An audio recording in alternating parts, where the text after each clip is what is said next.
도대체 납골당에 뭘 묻고 있는 거야? 새벽 4시 납골당 뒤편 녹지대. 나는 숨을 죽이고 나무 뒤에 숨어 며느리 박서아를 지켜보고 있었습니다. 검은 운동복을 입은 그녀가 맨손으로 흙을 파는 모습은 마치 죄를 숨기는 사람처럼 보였어요. 흰색 상자에서 뭔가를 꺼내 조심스럽게 구멍에 넣고 흙으로 덮은 뒤 두 손을 모아 기도하듯 고개를 숙였습니다. 어깨가 들썩이며 흐느끼는 소리가 새벽 공기를 타고 흘러왔습니다. 일주일째 그녀를 추적해온 나는 확신했지요. 며느리가 끔찍한 비밀을 숨기고 있다고. 코일라커의 수상한 거래, 낯선 남자와의 은밀한 만남, 그리고 남편 몰래 오가는 거액의 돈. 모든 단서가 하나의 진실을 가리키고 있었습니다. 하지만 그 상자 안에 든 것이 무엇인지 알게 된 순간 나는 무너져 내렸습니다.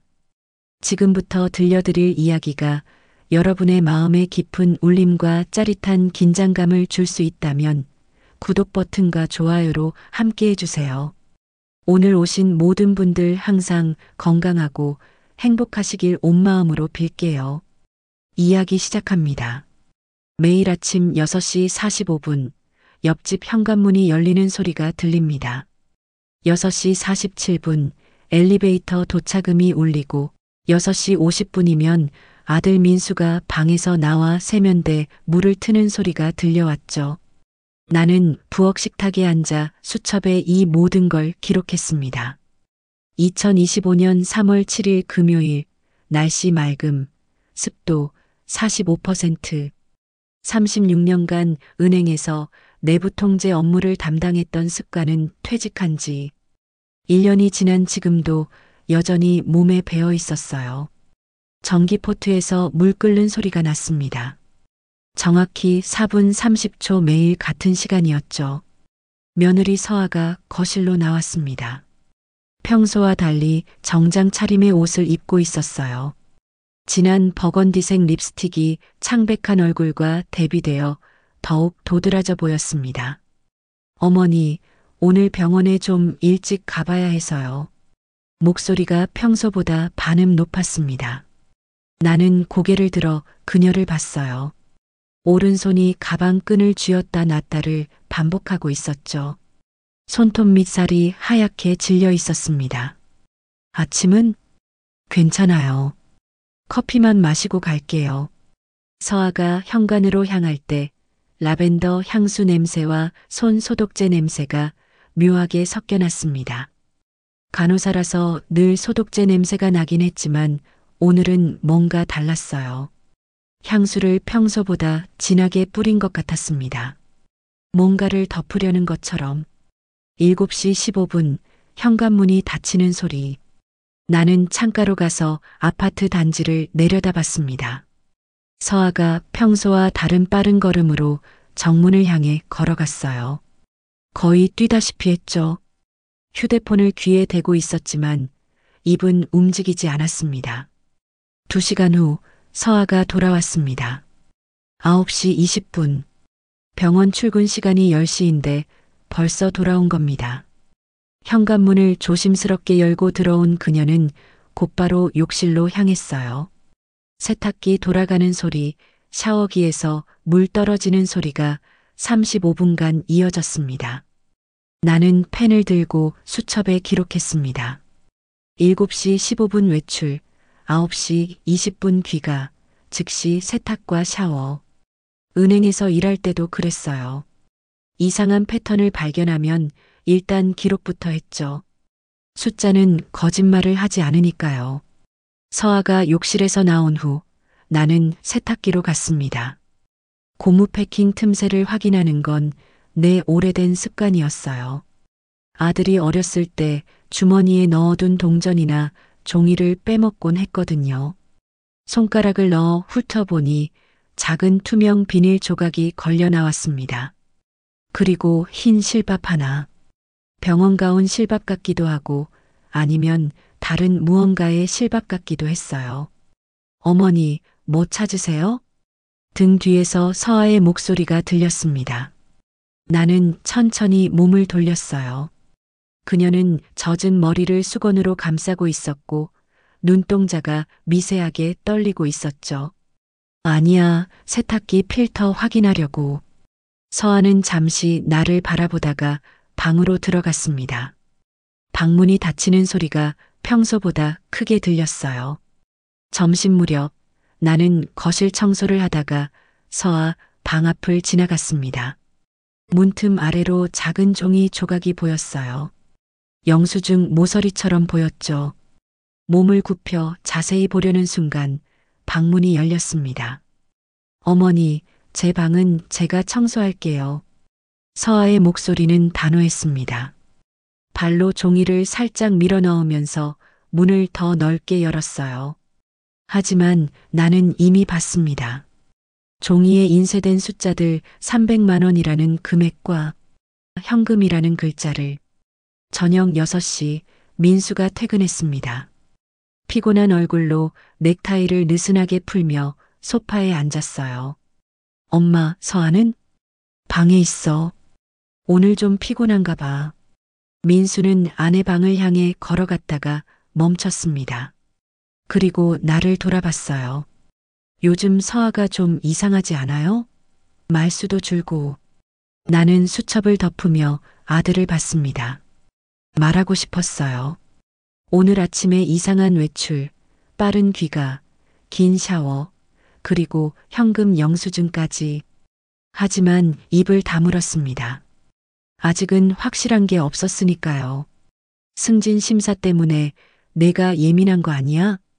민수는 한숨을 쉬며 고개를 저었습니다. 그런가. 다음 주가 최종 면접이라 정신이 없긴 해요. 밤 10시 나는 침대에 누워 천장을 바라봤습니다. 머릿속에서 오늘의 타임라인이 계속 맴돌았어요.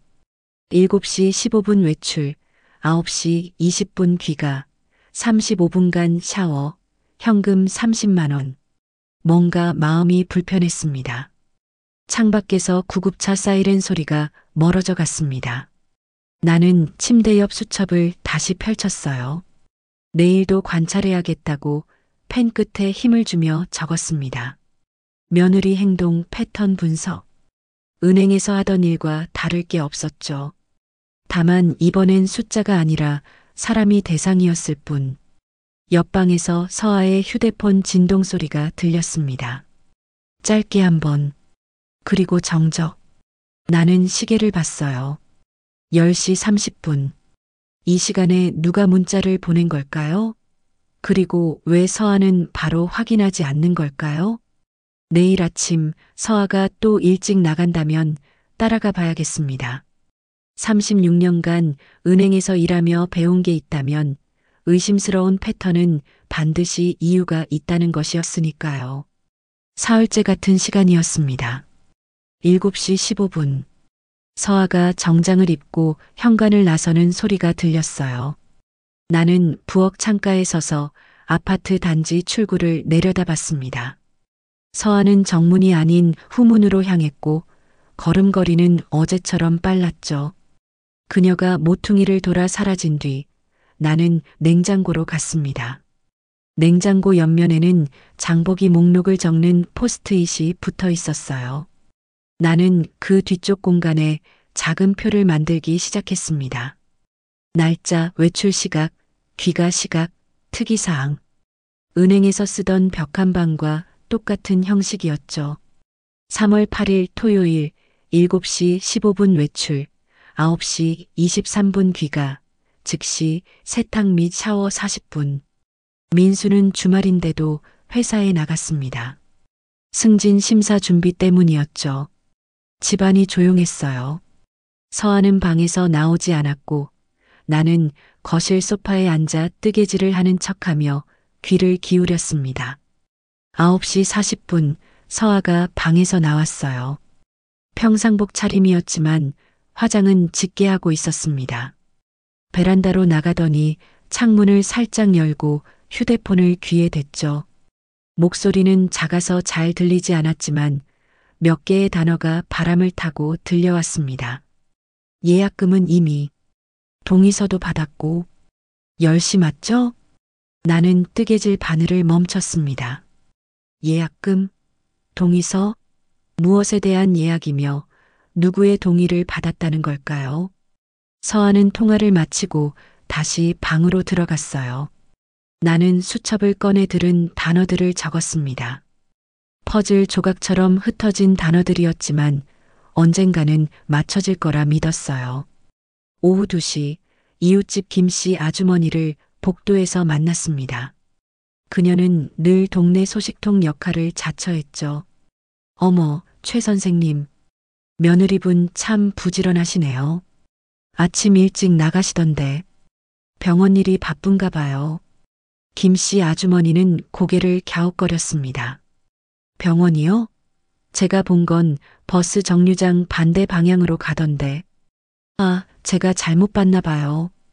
가슴이 철렁했지만 나는 태연한 척 미소를 지었습니다. 버스 정류장 반대 방향이라면 지하철역 쪽입니다. 서아가 일하는 병원은 버스로 가는 게 더 빨랐는데 왜 지하철을 탔을까요? 저녁 7시 민수가 지친 얼굴로 돌아왔습니다. 서아는 주방에서 저녁을 준비하고 있었어요. 겉으로는 평화로운 일상이었지만 나는 서아의 손끝이 가끔 떨리는 걸 놓치지 않았습니다. 접시를 놓을 때, 젓가락을 놓을 때 그녀의 손은 미세하게 떨렸어요. 서아야, 요즘 많이 피곤한 것 같은데 병원 일이 힘들어? 민수가 아내에게 물었습니다. 서아는 잠시 멈칫했다가 고개를 끄덕였어요. 응, 신규 간호사들 교육도 해야 하고 좀 바빠. 거짓말하는 사람의 특징이 있습니다. 불필요한 설명을 덧붙이는 것이죠. 나는 36년간 은행에서 수많은 거짓말을 들어왔어요. 대출 서류를 위조한 사람들, 횡령을 숨기려던 직원들. 그들은 모두 묻지도 않은 걸 설명하려 했습니다. 식사를 마친 후 서아는 또 베란다로 나갔습니다. 이번엔 문자를 보내는 것 같았어요. 휴대폰 화면의 빛이 그녀의 얼굴을 파랗게 비쳤죠. 문득 화면에 떠오른 이름이 보였습니다. 숲?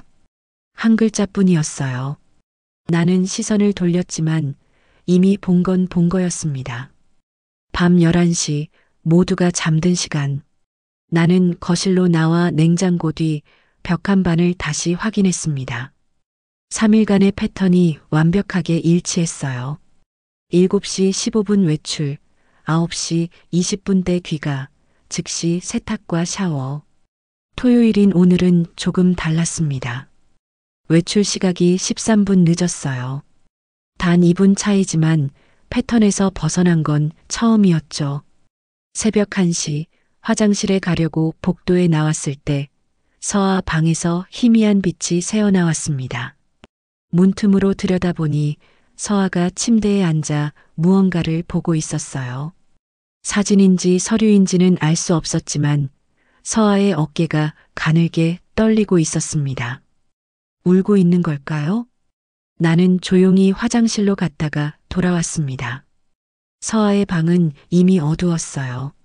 하지만 복도 바닥에 무언가 떨어져 있었습니다. 작은 열쇠였어요. 일반 집 열쇠보다 작고 번호가 새겨진 태그가 달려 있었죠. 나는 주워서 불빛 아래서 확인했습니다. 숫자가 희미하게 보였지만 전부 읽을 수는 없었어요. 다음 날 아침 일요일. 서아는 여느 때처럼 7시 15분에 나갈 준비를 했습니다. 일요일인데도 말이죠. 나는 화장실에서 나오는 척하며 그녀와 마주쳤어요. 일요일인데 어디 가니? 아, 친구 만나기로 했어요. 서아의 대답은 빨랐습니다. 너무 빨라서 오히려 준비된 대답처럼 들렸죠. 그녀는 가방을 메고 현관으로 향했습니다.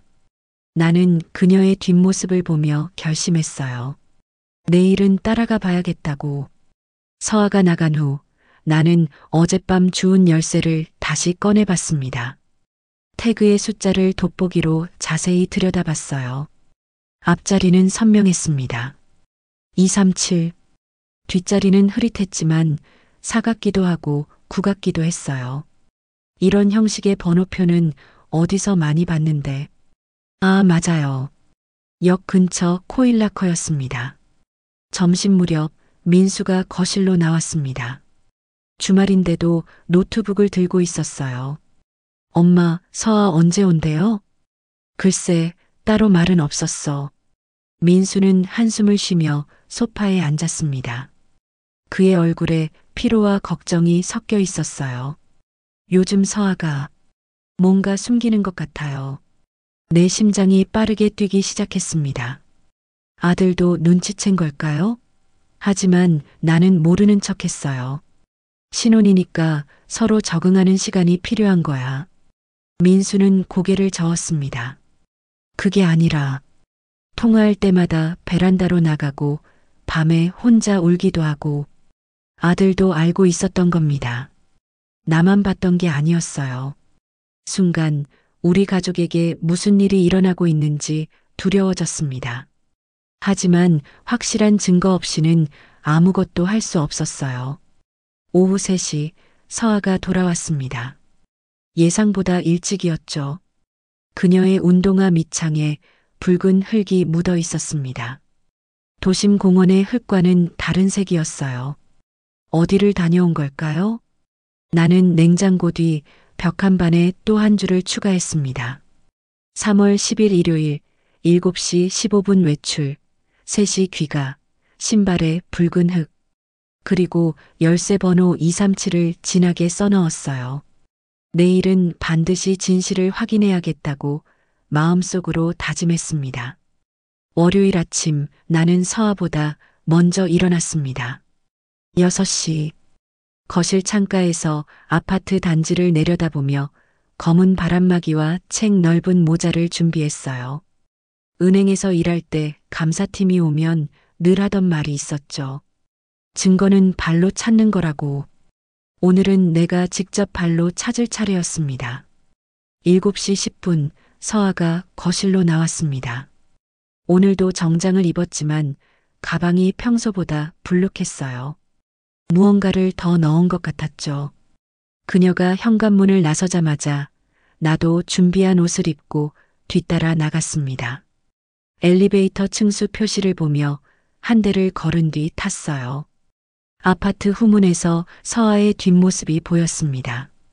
50m쯤 거리를 두고 따라갔죠. 그녀는 지하철역으로 향했고 개찰구를 통과한 뒤 2호선 플랫폼으로 내려갔어요. 나도 교통카드를 찍고 들어갔습니다. 월요일 아침 러시아워라 사람이 많아서 다행이었어요.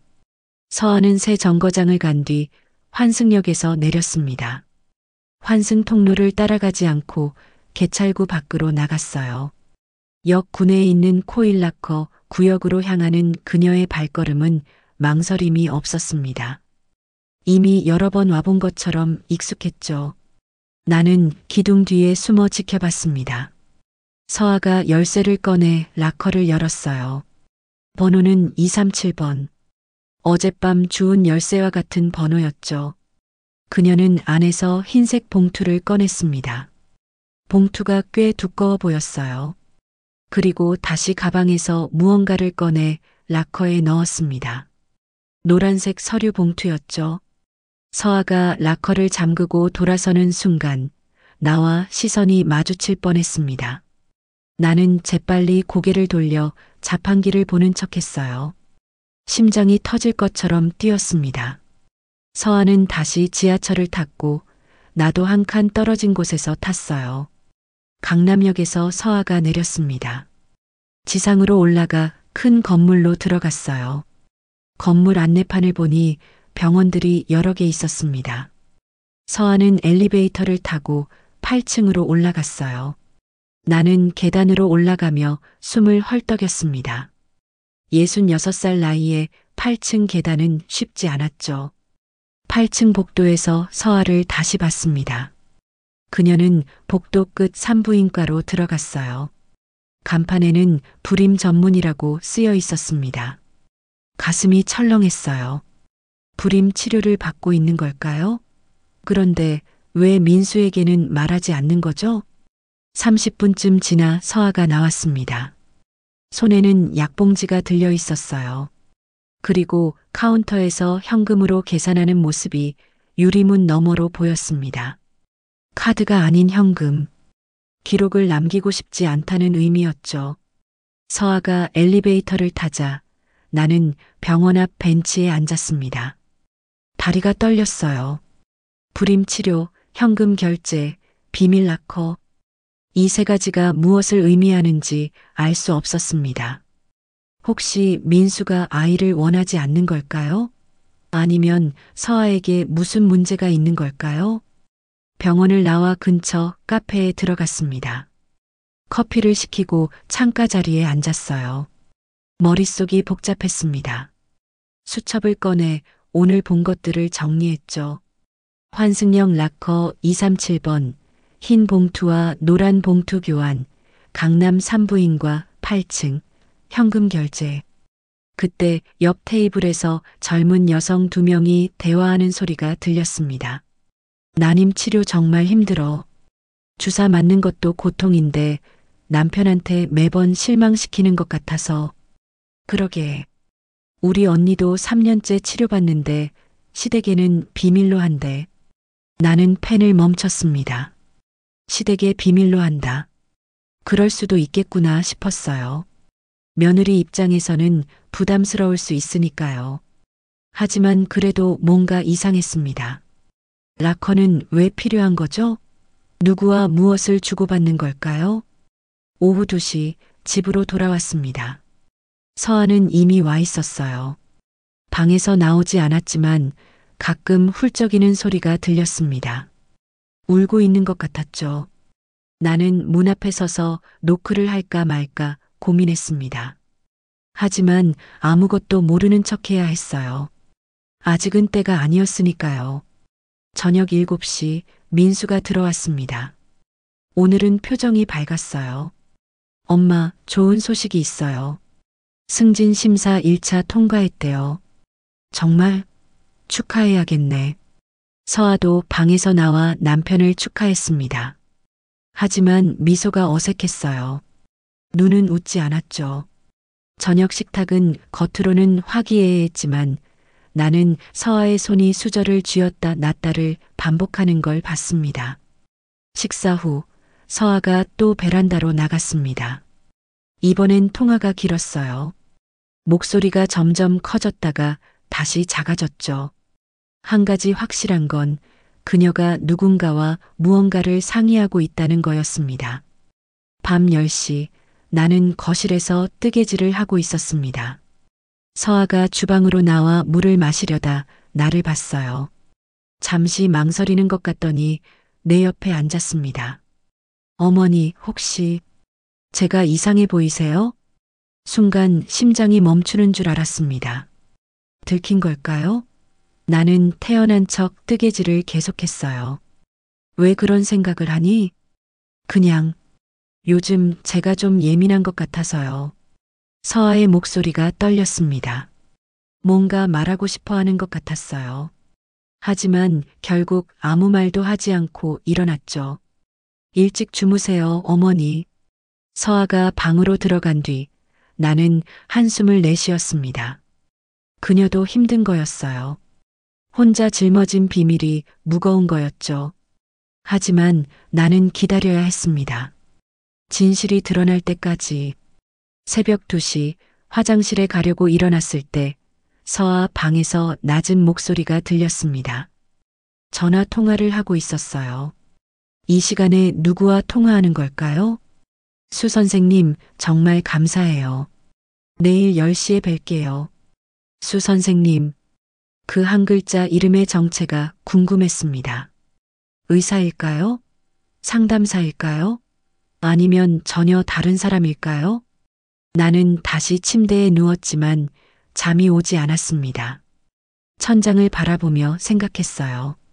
내일은 더 많은 걸 알아내야 한다고. 서아를 도우려면 먼저 진실을 알아야 한다고. 창밖에서 새벽 바람 소리가 들렸습니다. 마치 비밀을 품은 한숨처럼. 화요일 아침 민수가 평소보다 일찍 일어났습니다. 5시 반.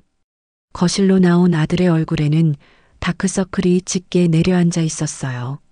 승진 최종 심사를 이틀 앞두고 있었죠. 그는 냉장고에서 에너지 드링크를 꺼내 마시며 노트북을 켰습니다. 이렇게 일찍 일어났니? 발표 자료 마지막 점검해야 해요. 이번이 정말 중요한 기회거든요. 민수의 목소리에는 간절함이 묻어났습니다. 34살. 대리에서 과장으로 올라가는 중요한 시기였죠. 나는 아들의 구부러진 어깨를 보며 가슴이 아팠습니다.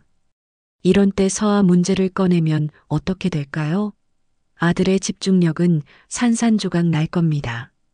아침 7시 서아가 거실로 나왔습니다. 오늘은 평상복 차림이었어요. 병원에 가지 않는 날인가 봅니다. 하지만 가방은 여전히 들고 있었죠. 민수를 향해 다가가더니 어깨에 손을 얹었습니다. 오빠, 너무 무리하지 마. 응, 고마워. 부부가 나누는 짧은 대화였지만 그 속에는 미묘한 거리감이 있었습니다. 예전 같으면 서아가 민수의 등을 쓰다듬거나 커피를 타줬을 텐데 오늘은 그저 손만 얹었다가 뗐어요. 서아가 나간 후 나는 창가에서 그녀의 뒷모습을 지켜봤습니다. 오늘도 지하철역 방향이었어요. 가방을 왼손으로 옮겨들고 오른손으로는 계속 휴대폰을 확인했죠. 누군가를 기다리는 것처럼 초조해 보였습니다. 나는 거실 소파에 앉아 수첩을 펼쳤습니다. 지난 며칠간 모은 정보들이 빼곡히 적혀 있었어요. 날짜별 외출 기록, 라커 번호, 산부인과 방문, 현금 결제, 수 선생님. 퍼즐 조각들은 있는데 전체 그림이 보이지 않았죠. 문득 20년 전 기억이 떠올랐습니다. 은행에서 내부 감사를 할 때였어요. 동료 김 과장의 이상한 거래 패턴을 발견했죠. 매주 금요일마다 특정 계좌로 소액이 빠져나가고 있었습니다. 나는 한 달간 조사한 끝에 횡령 사실을 밝혀냈어요. 김 과장은 아픈 아내 병원비를 대느라 그랬다고 했습니다. 그때 나는 규정대로 보고했고 김 과장은 해고됐어요. 1년 후 그의 아내가 세상을 떠났다는 소식을 들었죠. 그 후로 김 과장을 다시 본 적은 없습니다. 가끔 생각해요. 그때 조금 더 기다렸다면, 다른 방법을 찾았다면 어땠을까 하고. 점심 무렵 아파트 경비실에 들렀습니다. 박 씨 아저씨는 늘 그 자리에 계셨어요. 68살, 저보다 2살 많았죠. 요즘 며느리분 자주 나가시네요. 박 씨 아저씨가 먼저 말을 꺼냈습니다. 나는 놀란 표정을 감추며 물었어요. 네, 병원 일이 바쁜가 봐요. 병원이요? 아침 일찍 나가는 건 맞는데 병원 가는 것 같진 않던데. 또 하나의 단서였습니다. 서아가 병원에 가는 척만 하고 있다는 것. 나는 박 씨 아저씨에게 더 묻고 싶었지만 참았어요. 소문이 날 수도 있으니까요. 오후 3시 서아가 돌아왔습니다. 눈가가 부서 있었어요. 울었나 봅니다. 현관에서 신발을 벗는 동작이 느렸고 가방을 내려놓을 때 한숨이 새어나왔죠. 나는 주방에서 그녀를 지켜봤습니다. 서아야, 차 한잔 할래? 아, 네. 감사해요, 어머니. 서아가 식탁에 앉았습니다. 녹차를 우려 따라주니 2손으로 찻잔을 감쌌어요. 따뜻함을 느끼려는 것처럼. 우리는 잠시 말없이 차를 마셨습니다. 고요한 시간이었죠. 어머니, 혹시 비밀을 지켜본 적 있으세요? 서아의 갑작스러운 질문에 나는 찻잔을 내려놓았습니다. 그녀의 눈이 간절했어요. 뭔가 털어놓고 싶어 하는 눈이었죠. 왜 그런 걸 묻니? 그냥 궁금해서요. 누군가를 위해 비밀을 지킨다는 게 때로는 더 상처가 되는 것 같아서. 서아의 목소리가 떨렸습니다. 나는 그녀의 손을 잡고 싶었어요. 하지만 그러면 모든 게 무너질 것 같았죠. 대신 찻잔만 만지작거렸습니다. 저녁 8시 민수가 늦게 들어왔습니다. 피곤에 지친 얼굴이었지만 표정은 밝았어요. 내일 최종 면접이에요. 준비는 다 끝났고 잘 될 거야. 넌 늘 최선을 다했으니까. 서아도 남편을 격려했지만 두 사람 사이에는 보이지 않는 벽이 있었습니다. 민수는 아내의 이상함을 눈치채고 있었고 서아는 비밀을 숨기느라 지쳐 있었죠. 밤 10시 나는 침실에서 남편 영정 사진을 바라봤습니다. 5년 전 심장마비로 갑자기 떠났죠. 여보, 어떻게 해야 할까요? 진실을 말해야 할까요? 아니면 더 기다려야 할까요? 영정 사진은 대답이 없었습니다. 그저 온화한 미소만 짓고 있을 뿐이었죠. 남편이 살아있었다면 뭐라고 했을까요? 아마 이렇게 말했을 겁니다. 사람이 먼저라고. 증거나 규정보다 사람이 먼저라고. 새벽 1시 잠이 오지 않아 거실로 나왔습니다. 베란다 창문을 열고 찬 공기를 들이마셨어요. 도시의 불빛들이 반짝이고 있었죠. 그때 서아 방에서 작은 소리가 들렸습니다. 무언가 떨어뜨린 것 같았어요. 조심스럽게 방문 앞으로 다가갔습니다. 안에서 서아의 흐느낌이 들렸어요. 억누르려 해도 새어나오는 울음이었죠. 순간 가슴이 미어졌습니다. 무엇이 그녀를 이렇게 아프게 하는 걸까요? 나는 결심했습니다. 내일 서아를 따라가되 이번이 마지막이라고. 그리고 무엇을 발견하든 민수의 승진 심사가 끝난 후에 대화를 나누기로. 때로는 진실보다 타이밍이 중요하니까요. 다시 침실로 돌아와 수첩을 펼쳤습니다. 내일의 계획을 세웠어요. 환승역 락커 237번 확인, 서아의 동선 파악, 그리고 수 선생님의 정체 확인. 펜을 놓고 창밖을 봤습니다. 어둠 속에서도 별은 빛나고 있었어요. 진실도 언젠가는 빛을 보겠죠. 다만 그 시간을 기다리는 게 이렇게 힘들 줄은 몰랐습니다. 목요일 저녁 식탁에는 무거운 침묵이 흘렀습니다.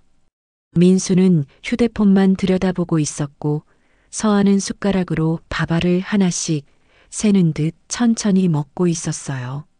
나는 두 사람을 번갈아 보며 말을 꺼낼 타이밍을 찾았습니다. 서아야, 요즘 병원 일은 어떠니? 서아의 손이 멈췄습니다. 숟가락을 든 채로 나를 올려다봤어요. 눈동자가 미세하게 흔들렸죠. 네, 그냥 늘 하던 대로예요. 요즘은 친구들도 자주 만나는 것 같던데. 이번엔 서아가 컵을 들다가 테이블에 3개 내려놓았습니다. 둔탁한 소리에 민수가 고개를 들었어요. 무슨 일 있어? 민수가 아내를 보며 물었습니다. 서아는 억지로 미소를 지으려 했지만 입꼬리만 어색하게 올라갔을 뿐이었어요. 아니야, 그냥 손이 미끄러졌어. 민수는 다시 휴대폰으로 시선을 돌렸습니다. 회사 메일을 확인하는 것 같았어요. 최종 면접은 끝났지만 여전히 일에 파묻혀 있었죠. 서아는 그런 남편을 잠시 바라보다가 한숨을 삼켰습니다. 식사를 마친 서아가 설거지를 하는 동안 나는 거실에서 뜨개질을 했습니다. 부엌에서 그릇 부딪히는 소리가 평소보다 거칠게 들렸어요. 가끔 작은 한숨 소리도 섞여 나왔죠. 엄마. 민수가 내 옆에 앉았습니다. 피곤한 얼굴이었지만 눈빛은 날카로웠어요. 서아가 뭔가 숨기고 있는 것 같아요.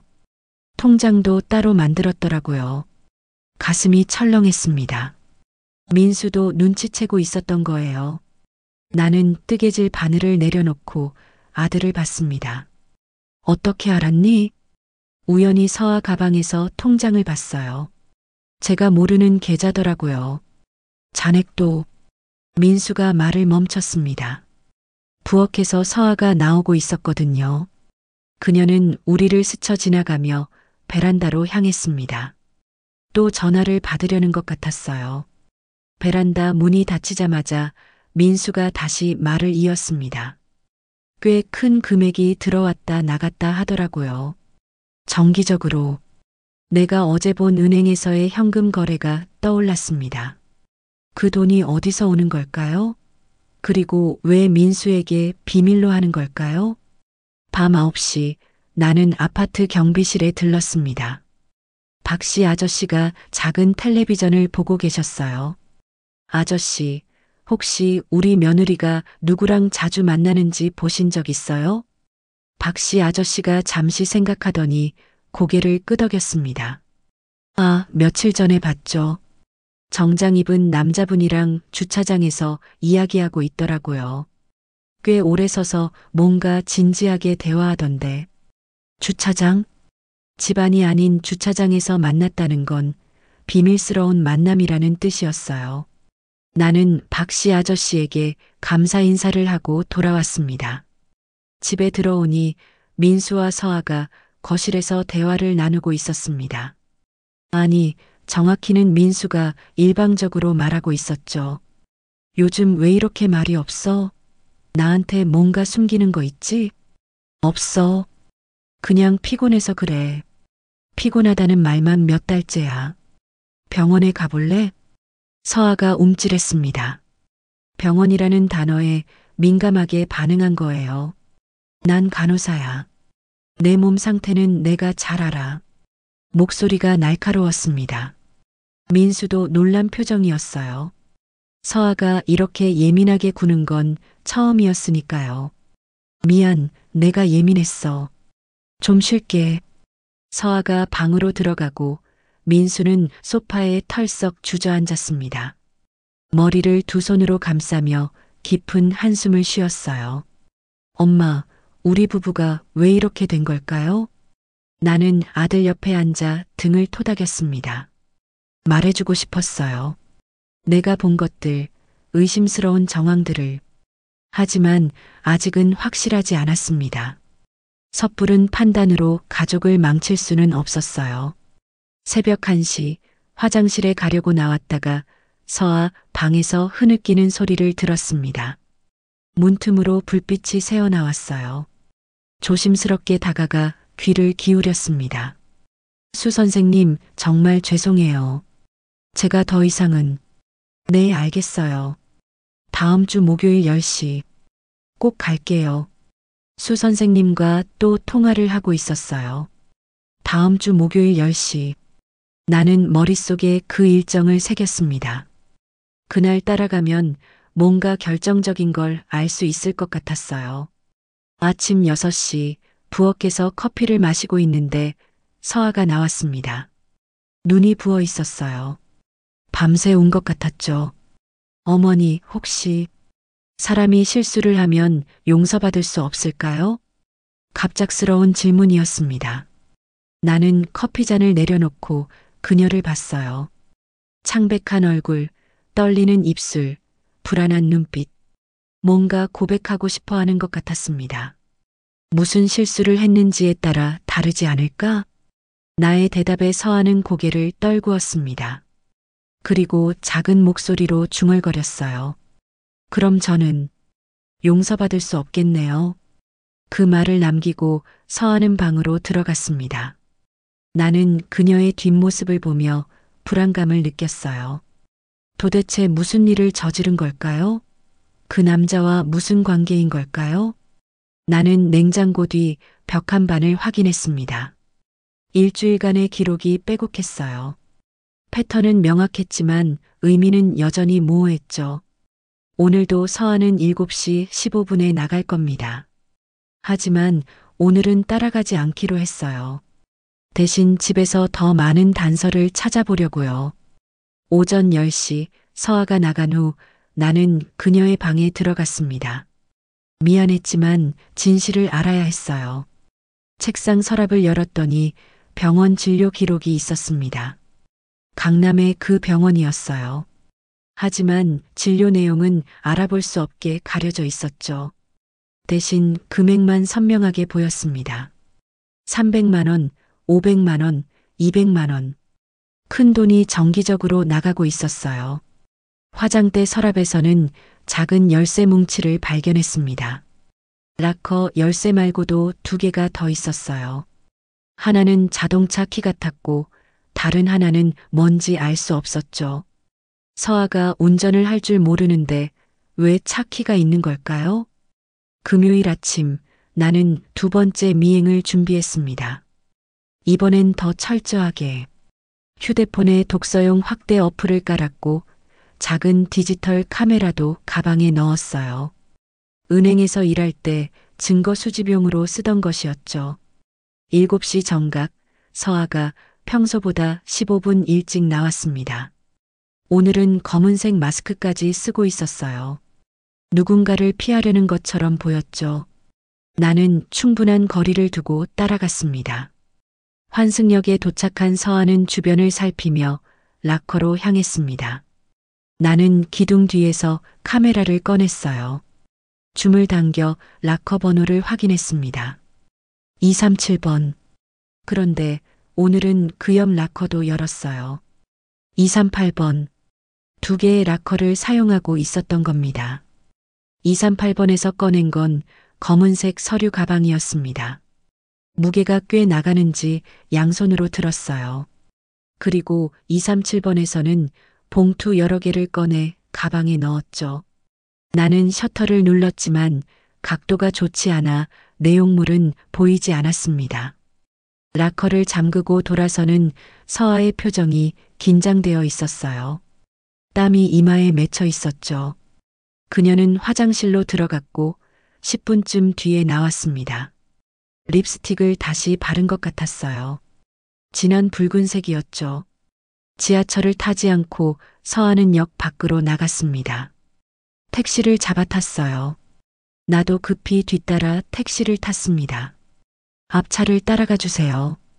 운전기사 아저씨가 백미러로 나를 봤지만 아무 말 없이 따라갔어요.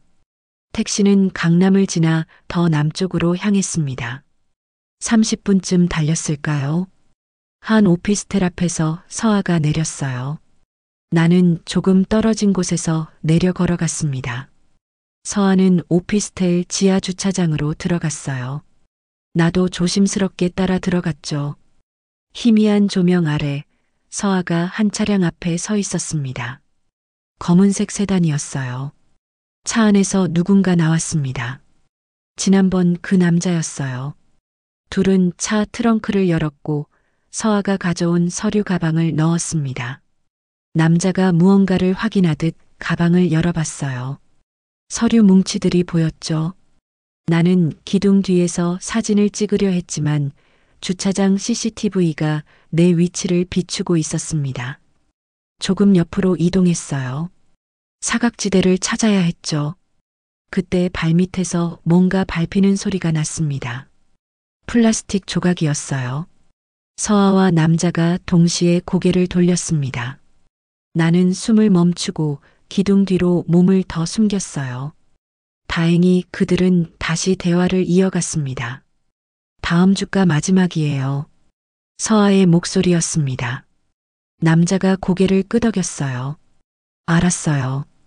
그때까지 모든 걸 정리하죠. 두 사람은 악수를 나눴고 서아는 빈손으로 주차장을 나갔습니다. 남자는 차를 타고 떠났어요. 나는 차 번호를 수첩에 적었습니다. 나중에 조회해 볼 수 있을지도 모르니까요.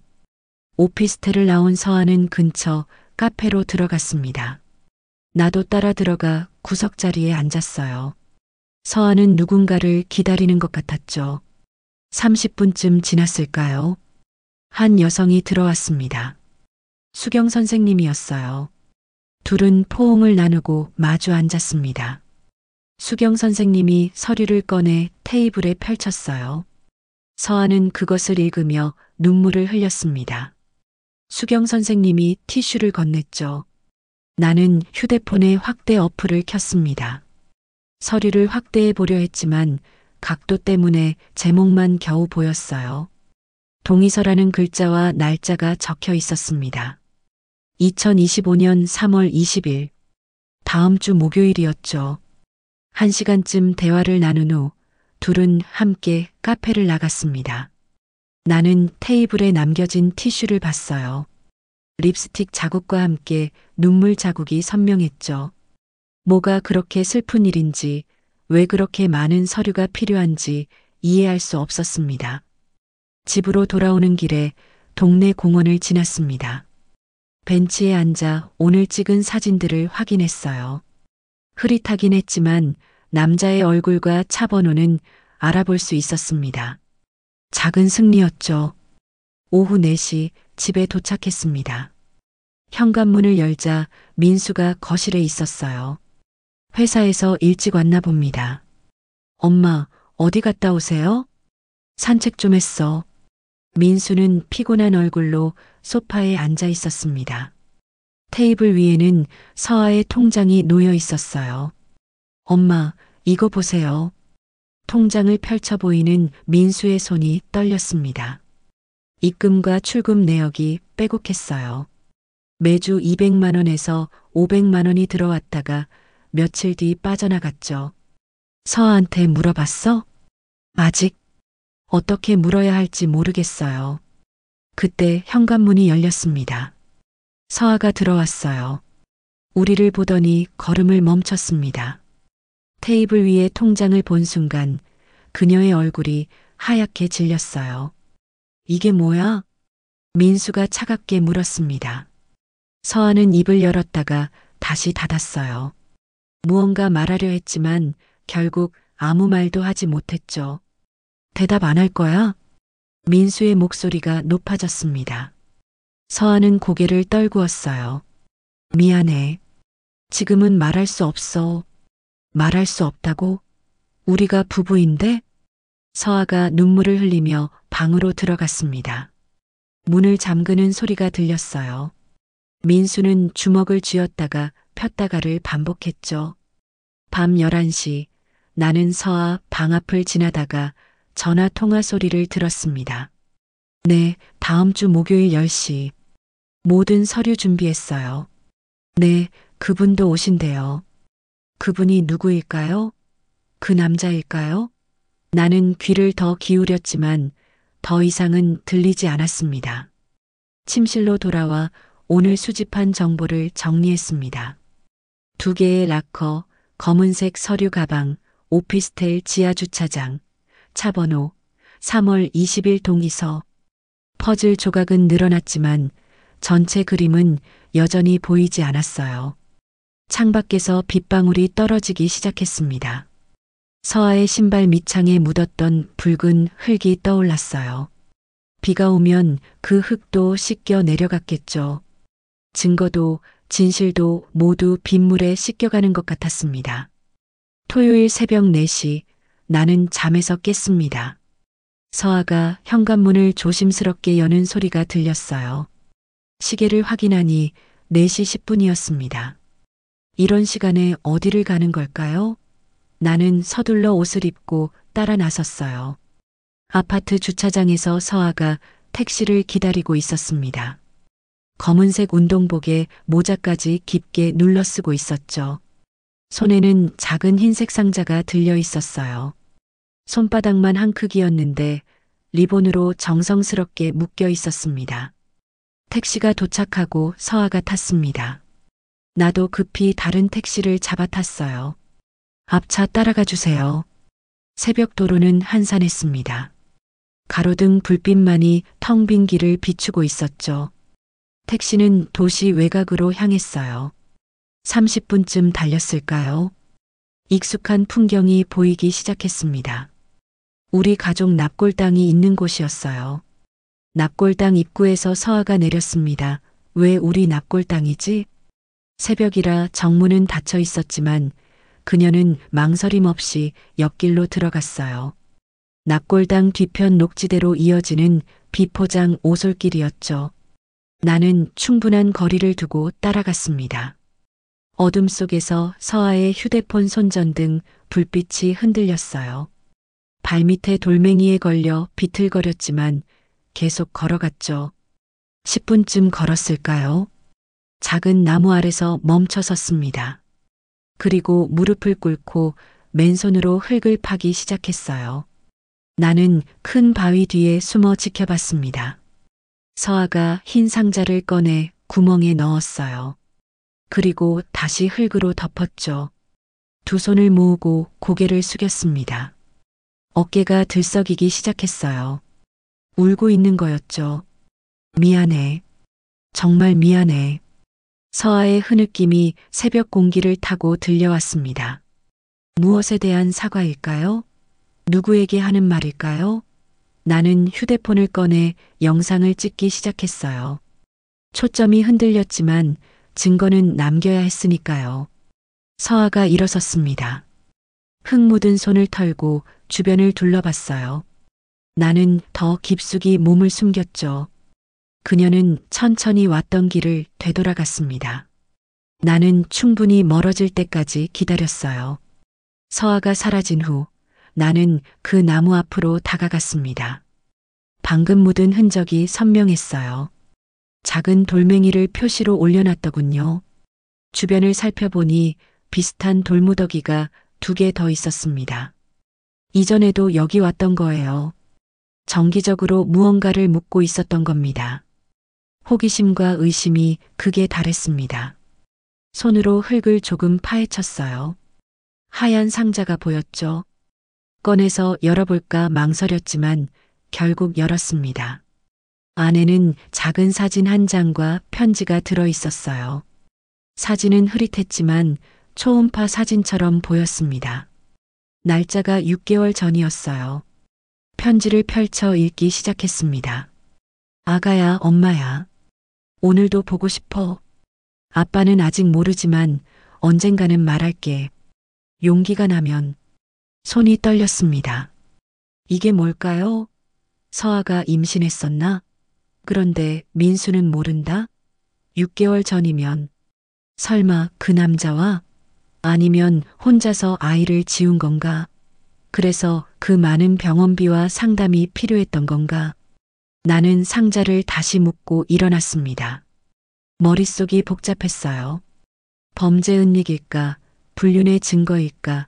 아니면 더 나쁜 무언가일까? 확신이 들었습니다. 서아가 끔찍한 일을 저지르고 그 흔적을 여기 묻고 있다고. 돌아오는 길 발목이 삐끗했습니다. 휴대폰 배터리도 10% 경고가 떴어요.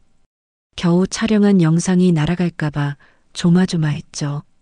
택시를 잡아타고 집으로 향하면서도 계속 그 편지 내용이 머릿속을 맴돌았습니다. 아침 8시 집에 도착했습니다.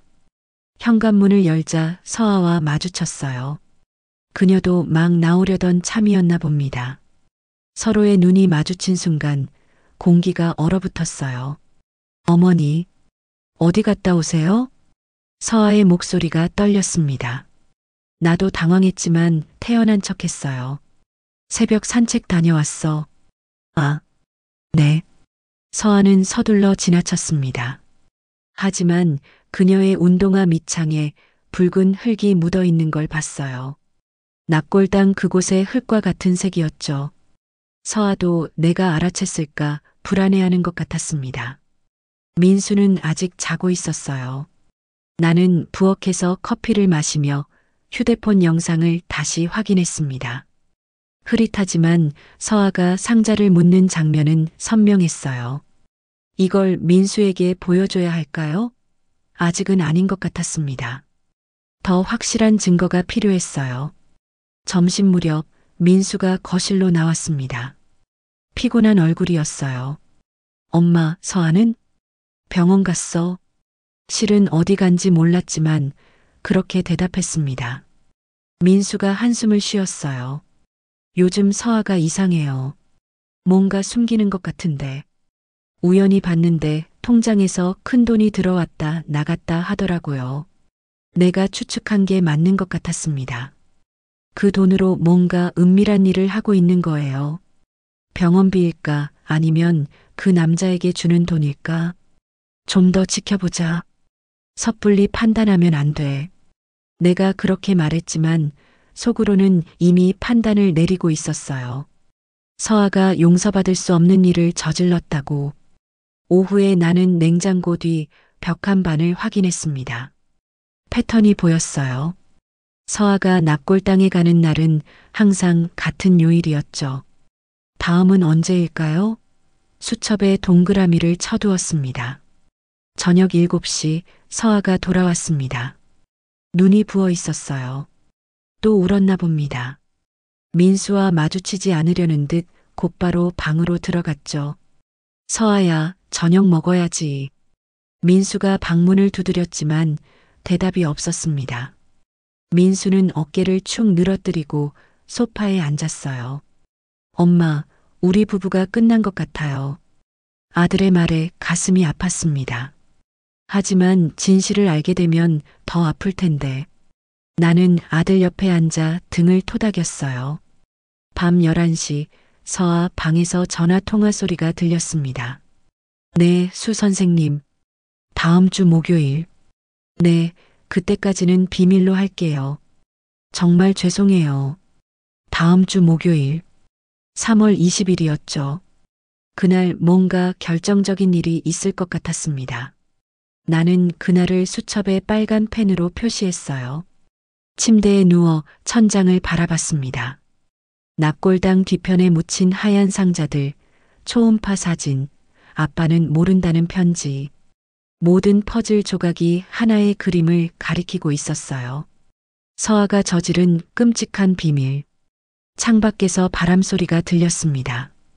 마치 죽은 아이의 울음소리처럼 들려서 소름이 돋았어요. 내일은 더 많은 증거를 찾아야겠다고 다짐했습니다. 진실이 무엇이든 우리 아들은 알아야 할 권리가 있으니까요. 일요일 오후 3시 나는 결심했습니다. 더 이상 기다릴 수 없었어요. 거실 식탁 위에 그동안 모은 증거들을 하나씩 펼쳐놓기 시작했습니다. 냉장고 뒤에 숨겨둔 벽메모지, 락커에서 떨어진 리본 보풀, 휴대폰에 찍어둔 락커 사진들, 산부인과 영수증 조각, 그리고 어젯밤 납골당에서 찍은 영상의 캡처 화면. 식탁이 마치 수사본부처럼 변했습니다. 은행에서 내부 감사를 할 때처럼 시간순으로 정리했어요. 3월 7일부터 어제까지 서아의 모든 이상한 행동들이 한눈에 보였습니다. 나는 깊게 숨을 들이쉬었어요. 이제 정면으로 맞서야 할 때였습니다. 오후 4시 현관문이 열렸습니다. 서아가 들어왔어요. 오늘은 검은색 카디건에 청바지를 입고 있었죠. 얼굴이 창백했고 눈 밑에는 다크서클이 짙게 내려앉아 있었습니다. 서아가 거실로 들어서다가 멈췄습니다. 식탁 위에 펼쳐진 것들을 본 순간 그녀의 얼굴에서 핏기가 싹 빠졌어요. 가방을 든 손이 미세하게 떨렸고 입술이 파르르 떨렸죠. 앉아. 내 목소리는 차갑고 단호했습니다. 서아는 천천히 의자를 빼고 앉았어요. 눈동자가 식탁 위 증거들을 훑었습니다. 특히 납골당 사진을 볼 때 눈가가 붉어지기 시작했죠. 우리는 한동안 말없이 앉아 있었습니다. 벽식의 초침 소리만이 정적을 깨뜨렸어요. 서아의 호흡이 점점 거칠어졌습니다. 무언가 말하려고 입을 열었다가 다시 닫기를 반복했죠. 어머니, 설명할 거 있으면 해봐. 나는 팔짱을 끼고 서아를 바라봤습니다. 36년간 은행에서 수많은 거짓말쟁이들을 상대해 왔어요. 그들이 변명을 늘어놓을 때의 표정, 손짓, 눈빛을 다 알고 있었죠. 서아도 지금 그런 표정이었습니다.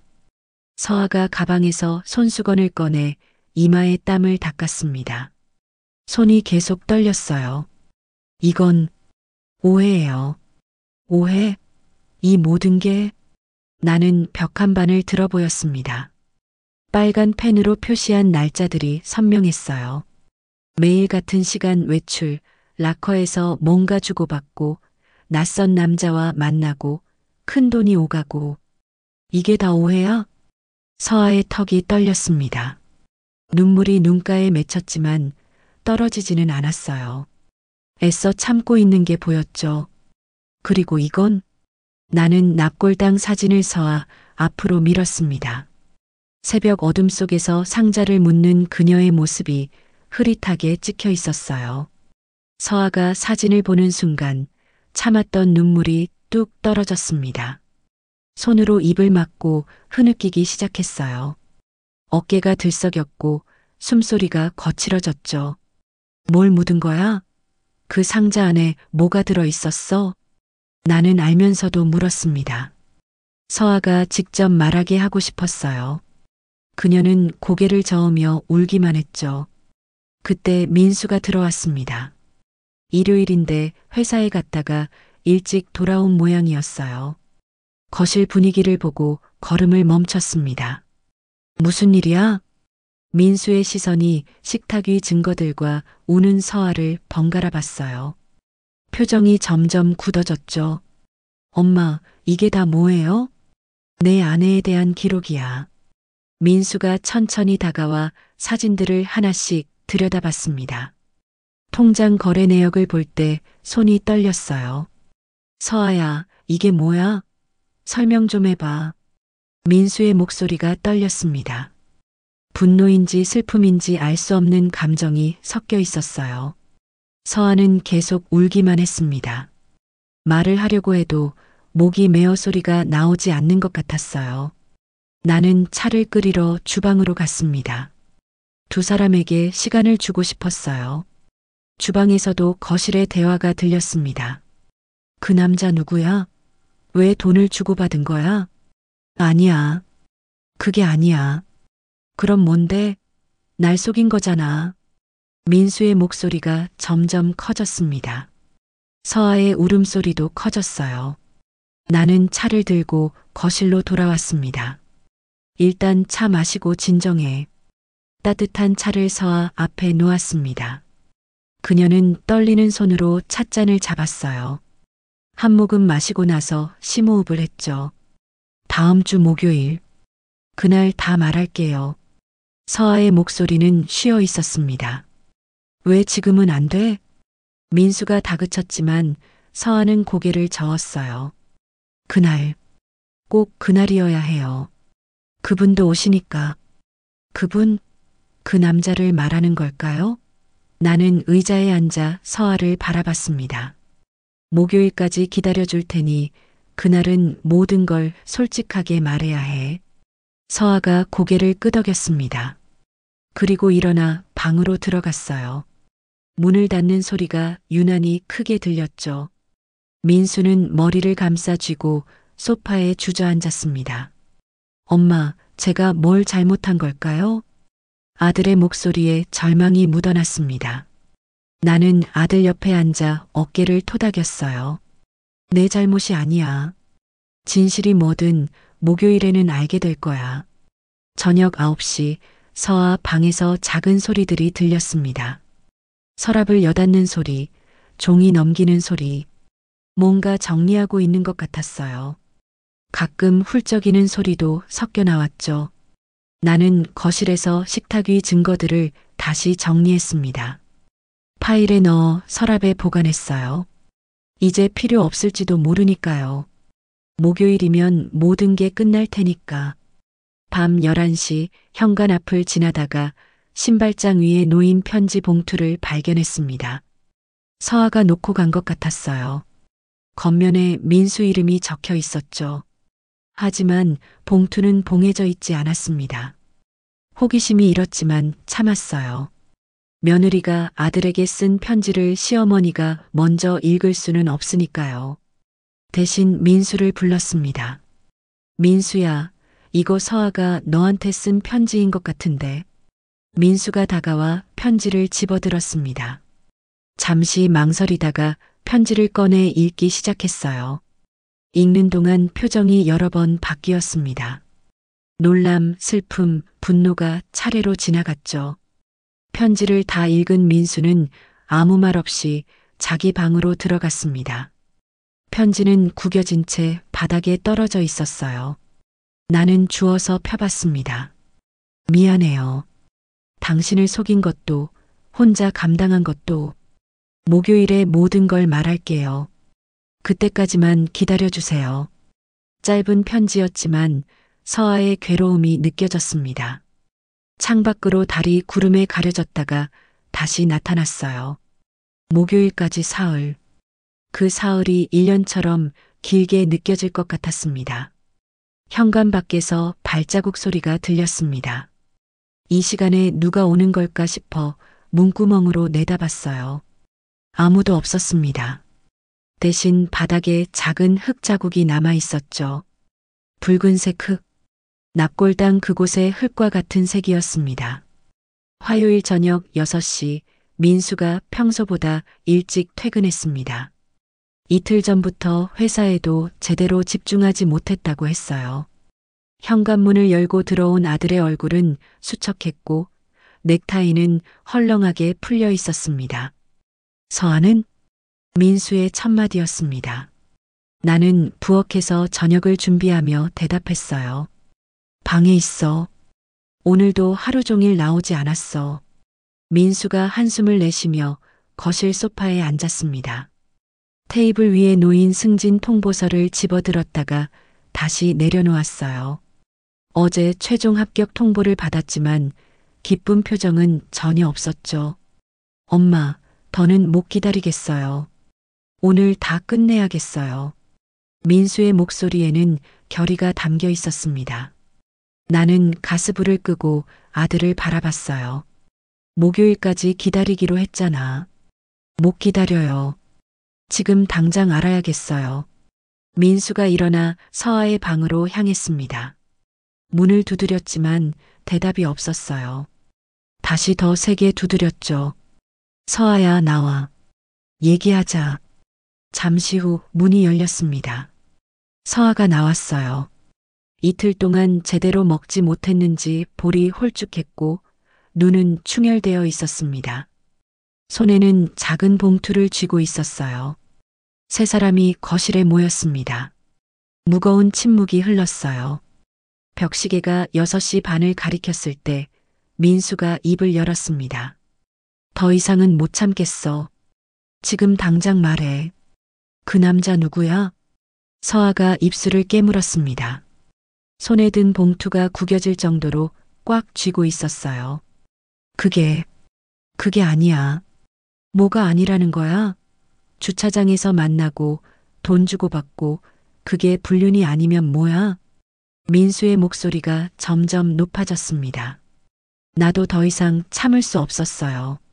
서아야, 납골당에 묻은 그 상자. 초음파 사진 말이야. 서아의 얼굴이 하얗게 질렸습니다. 온몸이 떨리기 시작했어요. 어머니가 파보셨어요? 그래. 6개월 전 날짜더라. 아빠는 모른다고 쓴 편지도 봤어. 민수가 벌떡 일어났습니다. 의자가 뒤로 쓰러질 정도로 거칠게 일어났어요. 뭐? 초음파 사진? 6개월 전? 민수의 눈이 분노로 이글거렸습니다. 주먹을 꽉 쥐고 서아를 내려다봤어요. 설마 내가 내 아이를... 아니야. 그게 아니라고. 서아가 절규하듯 외쳤습니다. 하지만 민수는 듣지 않았어요. 그럼 뭔데? 왜 나한테 숨겼어? 왜 혼자 처리했어? 처리한 게 아니야. 제발 들어줘. 서아가 봉투를 내밀었지만 민수는 손으로 쳐냈습니다. 봉투가 바닥에 떨어지며 안에 종이들이 흩어졌어요. 변명 듣고 싶지 않아. 내가 어떻게 그럴 수 있어? 내 아이를. 민수의 외침이 집안을 울렸습니다. 서아가 무릎을 꿇었어요. 바닥에 흩어진 종이들을 주우려 했지만 손이 너무 떨려서 제대로 짚지도 못했죠. 나는 그 종이 하나를 집어들었습니다. 병원 서류 같았어요. 하지만 의학 용어들이 가득해서 무슨 내용인지 알 수 없었죠. 다만 날짜와 금액만 보였습니다. 200만 원, 300만 원. 이 돈이 다 뭐야? 수술비야? 내 질문에 서아가 고개를 저으며 울었습니다. 아니에요. 그게 아니에요. 그럼 뭔지 말을 해. 민수가 소리쳤습니다. 서아는 말하려고 입을 열었지만 울음이 터져나와 제대로 된 말이 나오지 않았어요. 나가. 당장 이 집에서 나가. 민수의 말에 서아가 고개를 들었습니다. 눈물로 얼룩진 얼굴이 절망으로 가득했어요. 오빠, 제발, 목요일까지만. 목요일은 무슨, 지금 당장 나가. 민수가 서아의 방으로 들어가 옷가지들을 꺼내기 시작했습니다. 캐리어를 끌고 나와 물건들을 마구 집어넣었어요. 서아는 바닥에 주저앉은 채 울기만 했죠. 민수야, 너무 하는 거 아니니? 내가 말렸지만 민수는 듣지 않았습니다. 엄마는 모르세요? 이 여자가 내 아이를 죽였어요. 그 말에 나도 할 말이 없었습니다. 증거들이 모두 그걸 가리키고 있었으니까요. 하지만 서아의 모습이 너무 처참해서 마음이 아팠어요. 서아가 비틀거리며 일어났습니다. 흩어진 서류들을 주워 담고 떨리는 손으로 캐리어를 잡았어요. 미안해. 정말 미안해. 언젠가는 이해해 줄 거라고 믿을게. 서아가 현관으로 향했습니다. 민수는 등을 돌리고 서 있었어요. 나는 무엇을 해야 할지 몰라 그저 지켜만 봤습니다. 현관문이 닫히는 소리가 났습니다. 민수가 소파에 털썩 주저앉았어요. 머리를 두 손으로 감싸쥐고 몸을 떨었죠. 엄마, 제가 뭘 잘못한 걸까요? 왜 서아가 그런 선택을 한 걸까요? 아들의 목소리에 절망이 가득했습니다. 나는 아들 옆에 앉아 등을 쓰다듬었어요. 하지만 위로의 말이 나오지 않았습니다. 밤 9시 민수는 방에 들어가 나오지 않았습니다. 나는 거실에 앉아 바닥에 떨어진 서류들을 다시 살펴봤어요. 의학 용어들 사이에서 겨우 알아본 단어가 있었습니다. 상담 진행표, 그리고 날짜가 적혀 있었어요. 매주 목요일 10시, 창밖으로 비가 내리기 시작했습니다. 서아는 어디로 갔을까요? 이 비를 맞으며 어디를 헤매고 있을까요? 순간 납골당 뒤편이 떠올랐습니다. 혹시 그곳에 갔을까? 나는 우산을 들고 밖으로 나갔습니다. 뭔가 놓친 게 있는 것 같았어요. 서아가 그렇게 울면서도 끝까지 설명하려 했던 그 무언가. 하지만 우리는 듣지 않았죠. 밤 11시 나는 혼자 침대에 누웠습니다. 천장을 바라보며 오늘 일을 되짚어 봤어요. 민수의 분노, 서아의 절망, 그리고 깨진 가족. 모든 게 끝난 것 같았습니다. 그때 휴대폰이 울렸습니다. 모르는 번호였어요. 받아봤더니 여자 목소리가 들렸습니다. 어머니세요? 저는 수경이라고 합니다. 서아 씨 상담사예요. 서아 씨가 지금 저희 센터에 계세요. 목요일을 기다릴 수 없을 것 같아서 연락드렸어요. 나는 심장이 빠르게 뛰기 시작했습니다. 상담사? 그럼 수 선생님이 여자였단 말인가? 그럼 그 남자는 누구지? 내일 아침에 뵐 수 있을까요? 꼭 드릴 말씀이 있어서요. 나는 그렇다고 대답했습니다. 전화를 끊고 나서도 혼란스러웠어요. 모든 게 내가 생각한 것과 다른 건 아닐까? 하지만 증거들은 너무 명확했는데 새벽 1시 잠이 오지 않았습니다. 빗소리만 점점 거세졌어요. 어딘가에서 서아가 울고 있을 것 같아 마음이 무거웠습니다. 수요일 새벽 3시 나는 잠을 포기하고 일어났습니다. 빗소리는 더욱 거세졌고 창문에 빗방울이 세차게 부딪혔어요. 수경이라는 상담사의 전화가 계속 머릿속을 맴돌았습니다. 아침까지 기다릴 수가 없었어요. 나는 우비를 입고 집을 나섰습니다. 택시를 타고 납골당으로 향했어요. 운전기사가 이상한 눈으로 봤지만 설명하지 않았습니다. 새벽 빗속을 달리는 택시 안에서 나는 떨리는 손을 꽉 쥐었어요. 납골당 입구에 도착했을 때는 3시 40분이었습니다. 비에 젖은 오솔길을 따라 뒤편 녹지대로 걸어갔어요. 휴대폰 손전등이 빗물에 흔들렸지만 길은 이미 외워두었으니 문제 없었죠. 그 나무 아래 도착했습니다. 돌무더기가 있던 자리였어요. 무릎을 꿇고 맨손으로 흙을 파기 시작했습니다. 빗물과 흙이 섞여 진흙이 되었고 손톱 밑으로 파고들었지만 멈추지 않았어요. 흰 상자가 나왔습니다. 떨리는 손으로 열었어요. 초음파 사진과 편지가 있었죠. 이번엔 끝까지 읽었습니다. 아가야, 엄마야. 오늘로 6개월이 됐구나. 8주까지만 함께 했지만 엄마는 매일 내 생각을 해. 아빠는 내가 있었다는 걸 몰라. 병원에 갔을 때는 이미 내가 떠난 후였거든. 의사 선생님이 자연유산이라고 했어. 흔한 일이라고, 엄마 잘못이 아니라고 했지만 미안해. 8주 임신 초기라. 민수가 모를 수도 있었겠구나. 심장이 무너져 내렸습니다. 편지를 계속 읽었어요. 처음엔 아빠한테 말하려고 했어. 그런데 막 승진 심사 준비로 바쁜 시기였고 나도 확신이 없었어. 병원에 확인하러 가려던 날 출혈이 시작됐고 응급실에 갔을 때는 이미 늦었대. 혼자 감당하기 너무 무서웠어. 상자 안에는 편지 말고도 다른 것들이 있었습니다. 작은 베네저고리 조각, 임신 테스트기 2줄 사진, 그리고 노란 봉투. 봉투를 열어보니 여러 장의 서류가 들어 있었어요. 애도 상담 프로그램 안내문이었습니다. 유산과 사산을 경험한 부모들을 위한 모임.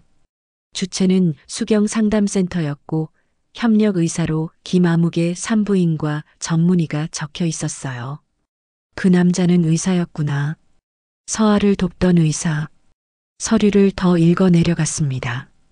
프로그램 일정표가 있었어요. 매주 목요일 10시. 서아가 다녔던 시간이었죠. 참가자들의 익명 후기도 있었습니다. 남편에게 말하지 못한 죄책감이 컸는데 상담사님이 도와주셨어요. 혼자가 아니라는 걸 알게 되어 위로받았습니다. 아이를 떠나보낸 후 우울증이 심했는데 여기서 치유받았습니다. 또 다른 서류가 있었습니다. 의료 기록이었어요. 2024년 9월 임신 8주차 자연유산. 원인 불명. 후속 치료로 소파술 시행. 6개월간의 호르몬 치료와 심리 상담 권고. 눈물이 쏟아졌습니다. 빗물과 섞여 얼굴을 타고 흘러내렸어요. 내가 며느리를 얼마나 오해했는지 깨달았습니다. 서아는 아이를 지운 게 아니었어요. 아이를 잃고 혼자서 그 슬픔을 6개월간 감당하고 있었던 거예요. 마지막 서류를 펼쳤습니다. 3월 20일 목요일 특별 프로그램 안내문이었어요. 가족과 함께하는 애도 의식. 서아가 우리를 초대하려 했던 그날. 모든 진실을 밝히고 함께 아이를 기리려 했던 그날. 나는 주저앉아 울었습니다. 흙바닥에 이마를 대고 통곡했어요. 미안하다. 서아야, 정말 미안하다. 얼마나 울었을까요? 정신을 차리니 비가 조금 잦아들고 있었습니다. 동쪽 하늘이 희미하게 밝아오기 시작했어요. 나는 떨리는 손으로 상자를 다시 정성스럽게 묻었습니다. 원래 있던 그대로 돌무더기도 다시 올려놓았어요. 일어서려는데 다리에 힘이 없었습니다. 나무를 붙잡고 겨우 일어났어요. 그때 휴대폰이 울렸습니다. 민수였어요. 엄마 어디세요? 서아가 쓰러졌대요. 심장이 멈추는 줄 알았습니다. 어디야? 어느 병원이야? 강남 산부인과 응급실이에요. 수경이라는 분이 연락을. 나는 택시를 잡아 병원으로 달렸습니다. 오전 6시 병원 로비에 도착했어요. 민수가 대기실에 앉아 있었습니다. 얼굴이 눈물로 얼룩져 있었어요. 엄마, 제가 서아를 죽일 뻔했어요. 민수가 내 품에 안겨 울었습니다. 나도 아들을 꼭 안았어요. 아니야, 우리 모두의 잘못이야. 그때 한 여성이 다가왔습니다. 30대 중반쯤 되어 보였어요. 어머니세요? 저는 수경입니다. 서아 씨 상담사예요. 수경 선생님이었습니다. 그녀의 표정도 어두웠어요. 서아 씨가 어젯밤 비를 맞고 저희 센터로 왔어요. 몸 상태가 안 좋아서 병원으로 모셨는데 스트레스성 출혈이 있었어요. 출혈이요? 네. 서아 씨가 다시 임신 중이셨어요. 이번엔 10주째인데 극심한 스트레스로 유산 위험이 있었습니다. 나는 다리에 힘이 빠져 의자에 주저앉았습니다. 또 임신이었구나. 그런데 우리가 다행히 아기는 무사해요. 하지만 절대 안정이 필요합니다.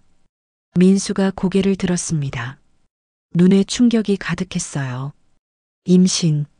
서아가 임신 중이었다고요? 네. 서아 씨는 이번에는 꼭 지키고 싶어 했어요. 그래서 3개월까지는 조심하려고 목요일 모임에서 가족들께 발표하려고 준비 중이었습니다. 수경 선생님이 서류 봉투를 꺼냈습니다. 이건 서아 씨가 준비하던 거예요. 내일 가족 모임에서 공유하려던 자료들이에요. 봉투를 열어보니 첫 아이의 기록이 있었습니다. 초음파 사진, 8주차 자연유산 진단서, 그리고 서아가 쓴 일기들. 매일같이 아이에게 쓴 편지였어요. 서아 씨는 죄책감에 시달렸어요. 첫 아이를 지키지 못한 것, 남편에게 바로 말하지 못한 것. 이번 임신은 기쁘면서도 두려워했죠. 또 잃을까봐. 일기의 한 구절이 눈에 들어왔습니다. 오늘 테스트기에 2줄이 나왔어. 믿을 수 없어서 3번이나 다시 해봤어. 이번엔 꼭 지킬 거야. 3개월이 지나면 민수 오빠한테 말할 거야. 그때까지만 조심하자. 나는 일기를 읽으며 또 울었습니다. 서아의 간절함이 한 줄 한 줄에 배어 있었어요. 오전 8시 서아의 병실에 들어갔습니다. 그녀는 잠들어 있었어요. 창백한 얼굴, 마른 입술, 링거줄에 연결된 가느다란 팔. 너무 작고 여려 보였습니다. 민수가 아내의 손을 잡고 울었어요. 미안해. 정말 미안해. 내가 몰랐어. 서아의 눈꺼풀이 떨렸습니다. 천천히 눈을 뜬 그녀가 우리를 봤어요. 어머니, 오빠. 목소리가 너무 작아서 거의 들리지 않았습니다. 나는 서아의 다른 손을 잡았어요. 미안하다, 서아야. 내가 너무 성급했어. 내 아픔을 몰라줬어. 서아의 눈에서 눈물이 흘렀습니다. 저도 미안해요. 혼자서만 감당하려고. 민수가 아내의 이마에 입을 맞췄습니다. 우리 아기는 괜찮대. 이번엔 꼭 함께 지키자. 서아가 작게 고개를 끄덕였어요. 우리 셋은 손을 잡고 한참을 울었습니다. 창밖으로 아침 햇살이 들어왔어요. 비가 그치고 맑은 하늘이 보였죠. 새로운 시작을 알리는 것 같았습니다. 수요일 오후 2시 서아가 깨어있는 시간이 길어졌습니다. 병실 창으로 들어오는 햇빛이 그녀의 창백한 얼굴을 비췄어요. 민수는 아내 곁을 한시도 떠나지 않았고 나는 죽과 과일을 준비해 왔습니다. 어머니, 저한테 할 말씀이 있으신 것 같은데. 서아가 먼저 입을 열었습니다. 목소리는 여전히 약했지만 눈빛은 맑았어요. 나는 의자를 침대 가까이 끌어당기고 앉았습니다. 서아야, 내가 납골당에 갔었어. 내가 묻어둔 상자를 봤어. 서아의 눈가가 붉어졌습니다. 하지만 이번엔 울지 않았어요. 대신 작게 고개를 끄덕였죠. 알고 계셨군요. 미안하다. 내가 너를 의심하고 오해하고 얼마나 아팠을지 이제야 알겠어. 나는 서아의 손을 잡았습니다. 차가운 손이었어요. 내 체온을 전해주고 싶어 꼭 쥐었죠. 수경 선생님이 병실로 들어왔습니다. 손에는 서류 파일을 들고 있었어요. 서아 씨가 동의하신다면 이제 모든 이야기를 나누는 게 좋을 것 같아요. 서아가 민수를 바라봤습니다. 민수도 아내를 보며 고개를 끄덕였어요. 수경 선생님이 의자에 앉으며 파일을 열었습니다. 서아 씨가 처음 저희 센터에 오신 건 작년 10월이었어요. 유산 후 한 달쯤 지났을 때였죠. 민수가 아내의 손을 더 꽉 잡았습니다. 손등에 핏줄이 도드라졌어요. 서아가 천천히 말하기 시작했습니다. 9월 초에 임신을 알았어요. 생리가 늦어서 테스트해 봤더니 2줄이었죠. 너무 기뻤어요. 오빠한테 어떻게 말할까, 언제 말할까 행복한 고민을 했어요. 서아의 목소리가 떨렸습니다. 민수가 아내의 이마를 쓰다듬었어요. 그런데 일주일 후에 출혈이 시작됐어요. 처음엔 착상혈인가 했는데 점점 심해졌죠. 병원에 갔을 때는 이미 서아가 말을 멈췄습니다. 깊은 숨을 들이쉬고 다시 이어갔어요. 의사 선생님이 자연유산이라고 했어요. 8주 차였대요. 흔한 일이고 제 잘못이 아니라고 했지만 믿을 수가 없었어요. 나는 손수건을 꺼내 서아의 눈가를 닦아줬습니다. 언제 흘렸는지 눈물이 고여 있었어요. 오빠한테 말하려고 했어요. 정말이에요. 그런데 막 승진 심사 준비로 밤낮 없이 일하고 있었고 제가 짐이 되고 싶지 않았어요. 민수가 고개를 숙였습니다. 그의 어깨가 떨렸어요. 미안해. 내가 너무 일에만 빠져 있었구나. 수경 선생님이 조용히 말을 이었습니다. 유산 후 우울증은 매우 흔해요. 특히 혼자 감당할 때는 더 심각해지죠. 서아 씨는 자책감과 죄책감에 시달렸어요. 서아가 고개를 끄덕였습니다. 매일 밤 꿈에 아기가 나왔어요. 왜 엄마를 떠났냐고 물으면 깨어나서 한참을 울었죠. 나는 가슴이 미어졌습니다. 그 긴 밤들을 혼자 견뎠을 며느리를 생각하니 너무 미안했어요. 그래서 납골당 뒤에 서아가 작게 미소 지었습니다. 슬픈 미소였어요. 그곳은 제가 아기를 기억하는 장소예요. 공식적인 장례는 없었지만 저만의 방식으로 작별 인사를 하고 싶었어요. 민수가 울음을 터뜨렸습니다. 내가 정말 못난 남편이었구나. 내가 그렇게 아파하는데 옆에 있어주지도 못하고. 서아가 남편의 볼을 쓰다듬었어요.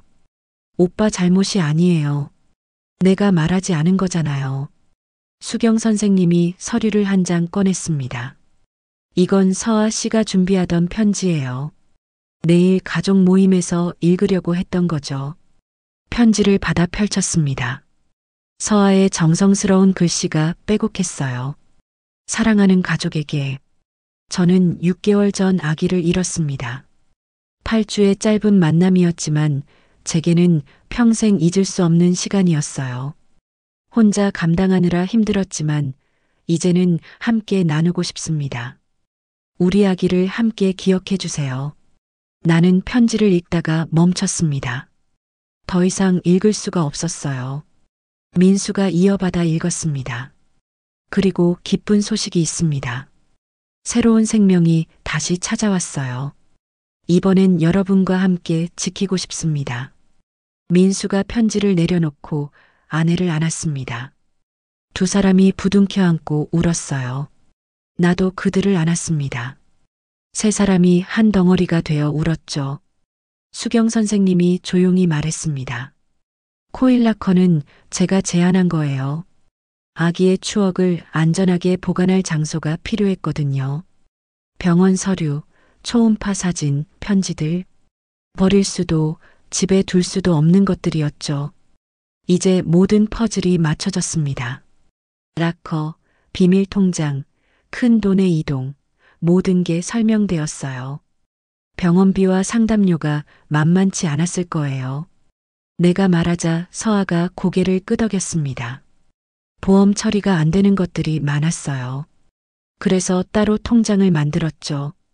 오빠한테 부담 주기 싫어서. 민수가 아내의 손에 입을 맞췄습니다. 이제부터는 모든 걸 함께 해. 기쁜 일도 슬픈 일도. 오후 4시 의사가 회진을 왔습니다. 다행히 출혈은 멈췄고 아기도 안정을 찾았다고 했어요. 하지만 앞으로 2달은 조심해야 한다고 당부했죠. 집에서 절대 안정이 필요합니다. 스트레스는 절대 금물이에요. 의사가 나가고 우리는 다시 조용해졌습니다. 하지만 이제는 불편한 침묵이 아니었어요. 서로를 이해하는 따뜻한 고요였죠. 저녁 6시 서아가 잠들었습니다. 민수와 나는 복도로 나왔어요. 엄마, 저 회사에 장기 휴가 신청할게요. 서아 곁에 있어야겠어요. 그래, 잘 생각했어. 민수가 나를 안았습니다. 엄마도 고마워요. 서아를 지켜주려고 하셨잖아요. 방법이 좀 그랬지만 우리는 작게 웃었습니다. 아픔을 거쳐온 웃음이었어요. 밤 9시 집으로 돌아왔습니다. 텅 빈 집이 쓸쓸했어요. 서아 방문을 열어봤습니다. 깔끔하게 정리된 방 한 구석에 작은 상자가 있었어요. 열어보니 아기용품들이 들어 있었습니다. 새 것이었어요. 이번 아기를 위해 준비한 것들이었겠죠. 나는 상자를 조심스럽게 닫고 방을 나왔습니다. 부엌에 가서 내일 병원에 가져갈 음식을 준비하기 시작했어요. 서아가 좋아하는 미역국을 끓이면서 생각했습니다. 이제 우리는 진짜 가족이 된 거라고. 아픔을 함께 나눈 가족. 목요일 아침 9시 3월 20일이 밝았습니다. 원래 서아가 우리를 초대하려 했던 그날이었어요. 서아는 퇴원 후 이틀째 집에서 안정을 취하고 있었습니다. 나는 아침 일찍 일어나 준비를 시작했어요. 거실 테이블 위에 하얀 천을 깔고 작은 화분 하나를 중앙에 놓았습니다. 그리고 주머니에서 하얀 씨앗 봉투를 꺼냈어요. 어제 화원에서 산 물망초 씨앗이었죠. 잊지 말자는 꽃말이 지금 우리 가족에게 필요한 것 같았습니다. 민수가 서아를 부축해서 거실로 나왔습니다. 서아는 연한 하늘색 원피스를 입고 있었어요.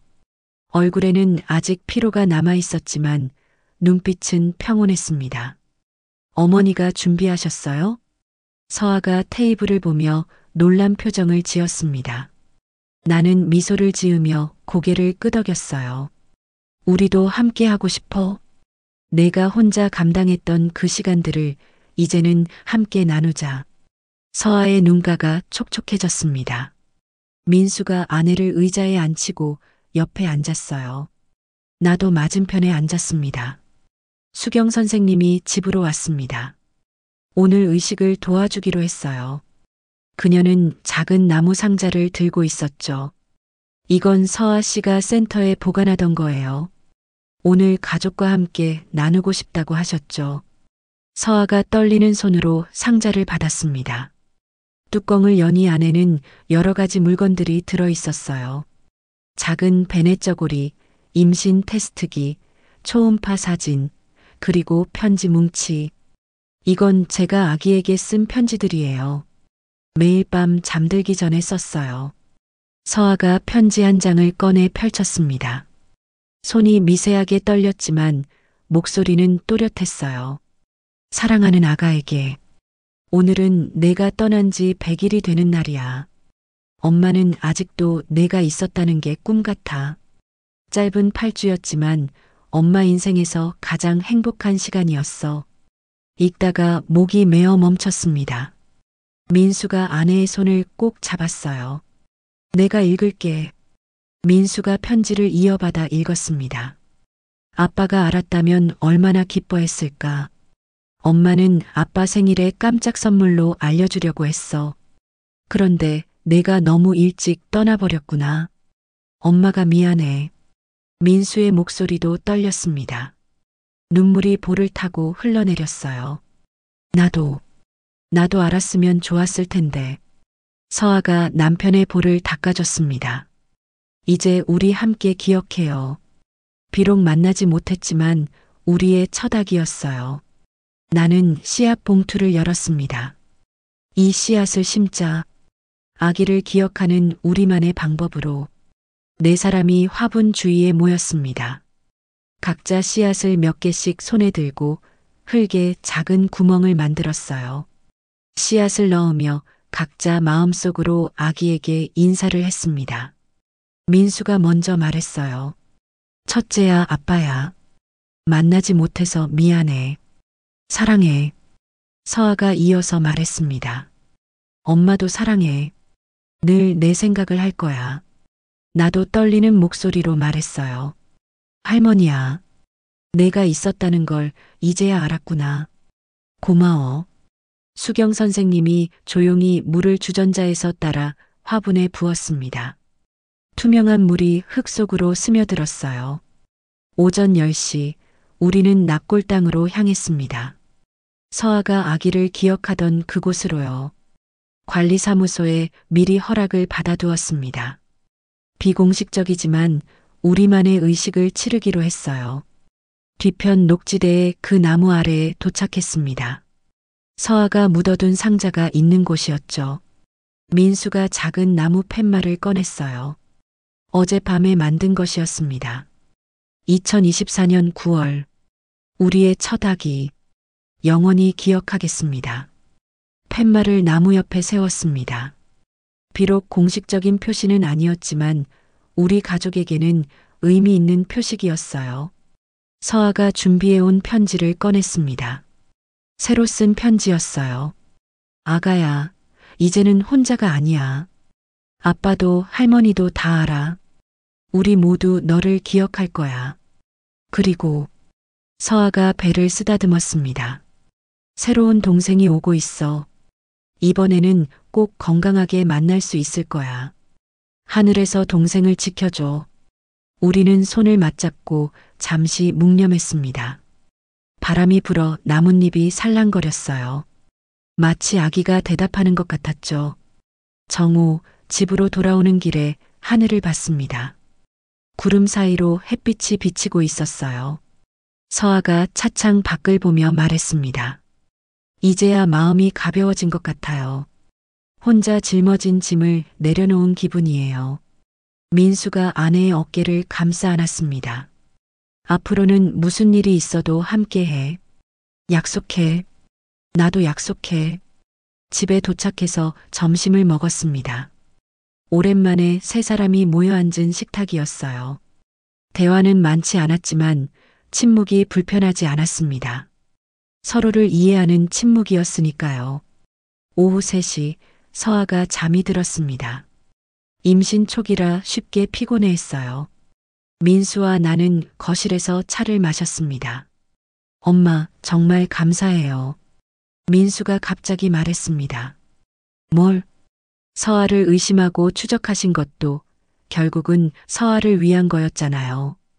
엄마가 아니었으면 이 비밀은 계속 묻혀 있었을 거예요. 나는 고개를 저었습니다. 나도 방법이 잘못됐어. 서아한테 상처를 많이 줬어. 그래도 결과적으로는 다 드러났고 우리가 더 가까워졌잖아요. 민수의 말이 맞았습니다. 아픔을 거쳐 우리는 진짜 가족이 되었어요. 저녁 무렵 서아가 일어났습니다. 거실로 나온 그녀의 얼굴이 한결 밝아 보였어요. 어머니, 제가 요리할게요. 안 돼, 넌 쉬어야지. 괜찮아요. 오늘은 특별한 날이니까요. 서아가 부엌으로 갔습니다. 잠시 후 맛있는 냄새가 퍼졌어요. 된장찌개와 제육볶음. 평범한 저녁 메뉴였지만 오늘은 특별했습니다. 식탁에 둘러앉아 밥을 먹으며 서아가 말했습니다. 수경 선생님이 그러셨어요. 상실의 아픔은 사라지지 않지만 함께 나누면 견딜 수 있다고. 나는 고개를 끄덕였습니다. 맞아. 혼자 짊어진 짐은 무겁지만 나누면 가벼워지지. 밤 9시 우리는 거실에 모여 앉았습니다. 테이블 위에 화분을 보며 각자 소망을 말했어요. 물망초가 예쁘게 피길. 새아기가 건강하게 태어나길. 우리 가족이 행복하길. 창밖으로 별이 빛나고 있었습니다. 우리가 기억하는 첫 아기도 저 별들 중 하나가 되었겠죠. 영원히 우리를 지켜보는 작은 별. 일주일 후 화요일 아침 8시. 집안 분위기가 완전히 달라졌습니다. 민수는 장기 휴가를 시작했고 매일 아침 서아와 함께 산책을 나갔어요. 나는 부엌에서 그들을 위한 아침을 준비하며 창밖을 내다봤습니다. 두 사람이 손을 잡고 천천히 걸어가는 모습이 평화로워 보였어요. 식탁 위에 놓인 수첩을 펼쳤습니다. 예전의 감시 기록이 아니었어요. 이제는 감사일기였죠. 오늘 아침 첫 줄을 적었습니다. 서아가 아침을 다 먹었다. 입덧이 시작됐지만 견딜만하다고 했다. 민수가 아내 곁을 떠나지 않는다. 9시 병원 검진 시간이었습니다. 이번엔 우리 모두 함께 갔어요. 대기실에서 기다리는 동안 서아가 내 손을 잡았습니다. 어머니, 함께 가주셔서 감사해요. 당연한 거지. 우리 가족이잖아. 진료실에서 의사가 초음파 검사를 했습니다. 화면에 작은 심장 박동이 보였어요. 통통통 하는 소리가 진료실에 울려 퍼졌죠. 민수의 눈에 눈물이 맺혔습니다. 우리 아기. 의사가 미소를 지으며 설명했어요. 12주 됐네요. 심장 박동도 정상이고 크기도 적절합니다. 이제 안정기에 접어들고 있어요.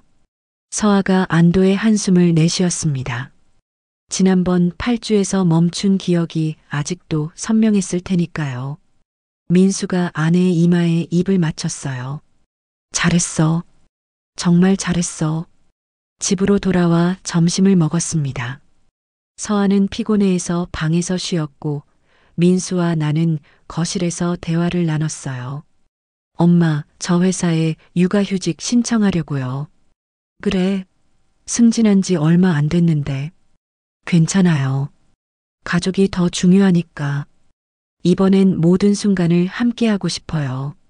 아들의 결정이 자랑스러웠습니다. 일만 알던 아들이 이렇게 변한 거예요.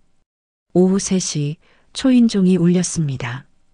김씨 아줌마였어요. 과일 바구니를 들고 있었죠. 며느리분 괜찮으세요? 임신하셨다면서요? 소문이 벌써 퍼진 모양이었습니다. 나는 조심스럽게 대답했어요. 네, 이제 3개월 됐어요. 아유, 좋으시겠어요. 근데 전에 좀 이상하게 나가던데. 김씨 아줌마의 말을 잘랐습니다. 그런 오해하지 마세요. 우리 며느리 좋은 사람이에요. 단호한 내 목소리에 김씨 아줌마가 놀란 표정을 지었어요. 예전의 나라면 함께 수군거렸을 텐데 이제는 달랐습니다. 나는 서아를 지키고 싶었어요. 저녁 준비를 하는데 서아가 부엌으로 왔습니다. 제가 도와드릴게요. 아니야, 쉬어. 괜찮아요. 몸을 움직이는 게 오히려 좋대요. 둘이 나란히 서서 요리를 했습니다. 서아가 야채를 다듬고 나는 고기를 볶았어요. 처음으로 편안하게 느껴지는 시간이었죠. 어머니, 저 사실 요리 잘 못해요. 서아가 쑥스럽게 웃으며 말했습니다. 괜찮아. 천천히 배우면 돼. 내가 가르쳐 줄게. 며느리와 시어머니가 아닌 엄마와 딸처럼 대화를 나눴어요. 서아가 어린 시절 이야기를 했고 나는 민수 어렸을 때 이야기를 들려줬죠. 저녁 7시 식탁에 둘러앉았습니다. 오늘은 특별한 날이었어요. 민수가 케이크를 꺼내왔거든요. 오늘이 뭔 날이야?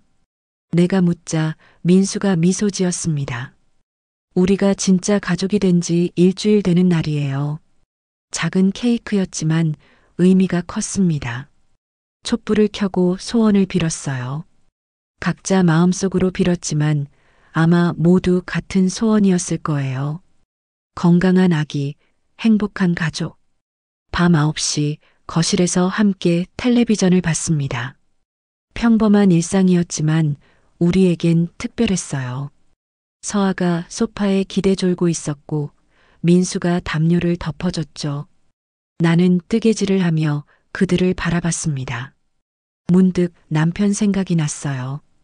살아있었다면 얼마나 기뻐했을까. 손자 소식에 펄쩍 뛰었을 거예요. 영정 사진을 바라보며 속으로 말했습니다. 여보, 우리 곧 할아버지 할머니가 된대요. 10시가 되자 서아가 일어났습니다. 저 먼저 들어갈게요. 그래, 푹 쉬어. 서아가 방으로 가다가 멈춰 섰어요. 그리고 돌아서서 우리를 봤죠. 고마워요. 정말로. 짧은 한마디였지만 진심이 담겨 있었습니다. 민수가 아내를 방까지 데려다주고 돌아왔어요.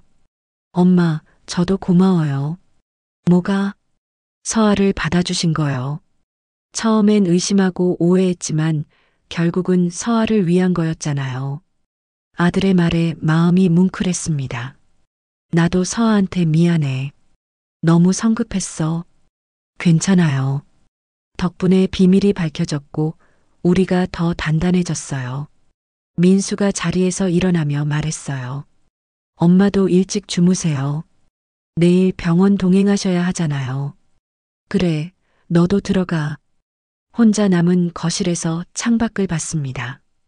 어둠 속에서도 별이 빛나고 있었어요. 며칠 전 심은 물망초 화분을 확인했더니 작은 새싹이 올라오고 있었습니다. 생명은 그렇게 계속되는 거겠죠. 침실로 들어가기 전 냉장고에 붙은 메모를 봤습니다. 서아가 적은 병원 일정표였어요. 매주 목요일 검진, 매일 엽산 복용, 가벼운 산책. 예전의 비밀 일정이 아닌 우리 모두가 아는 투명한 일정이었죠. 새벽 2시 화장실에 가려고 일어났다가 서아 방에서 작은 소리를 들었습니다. 문틈으로 들여다보니 민수와 서아가 나란히 누워 있었어요.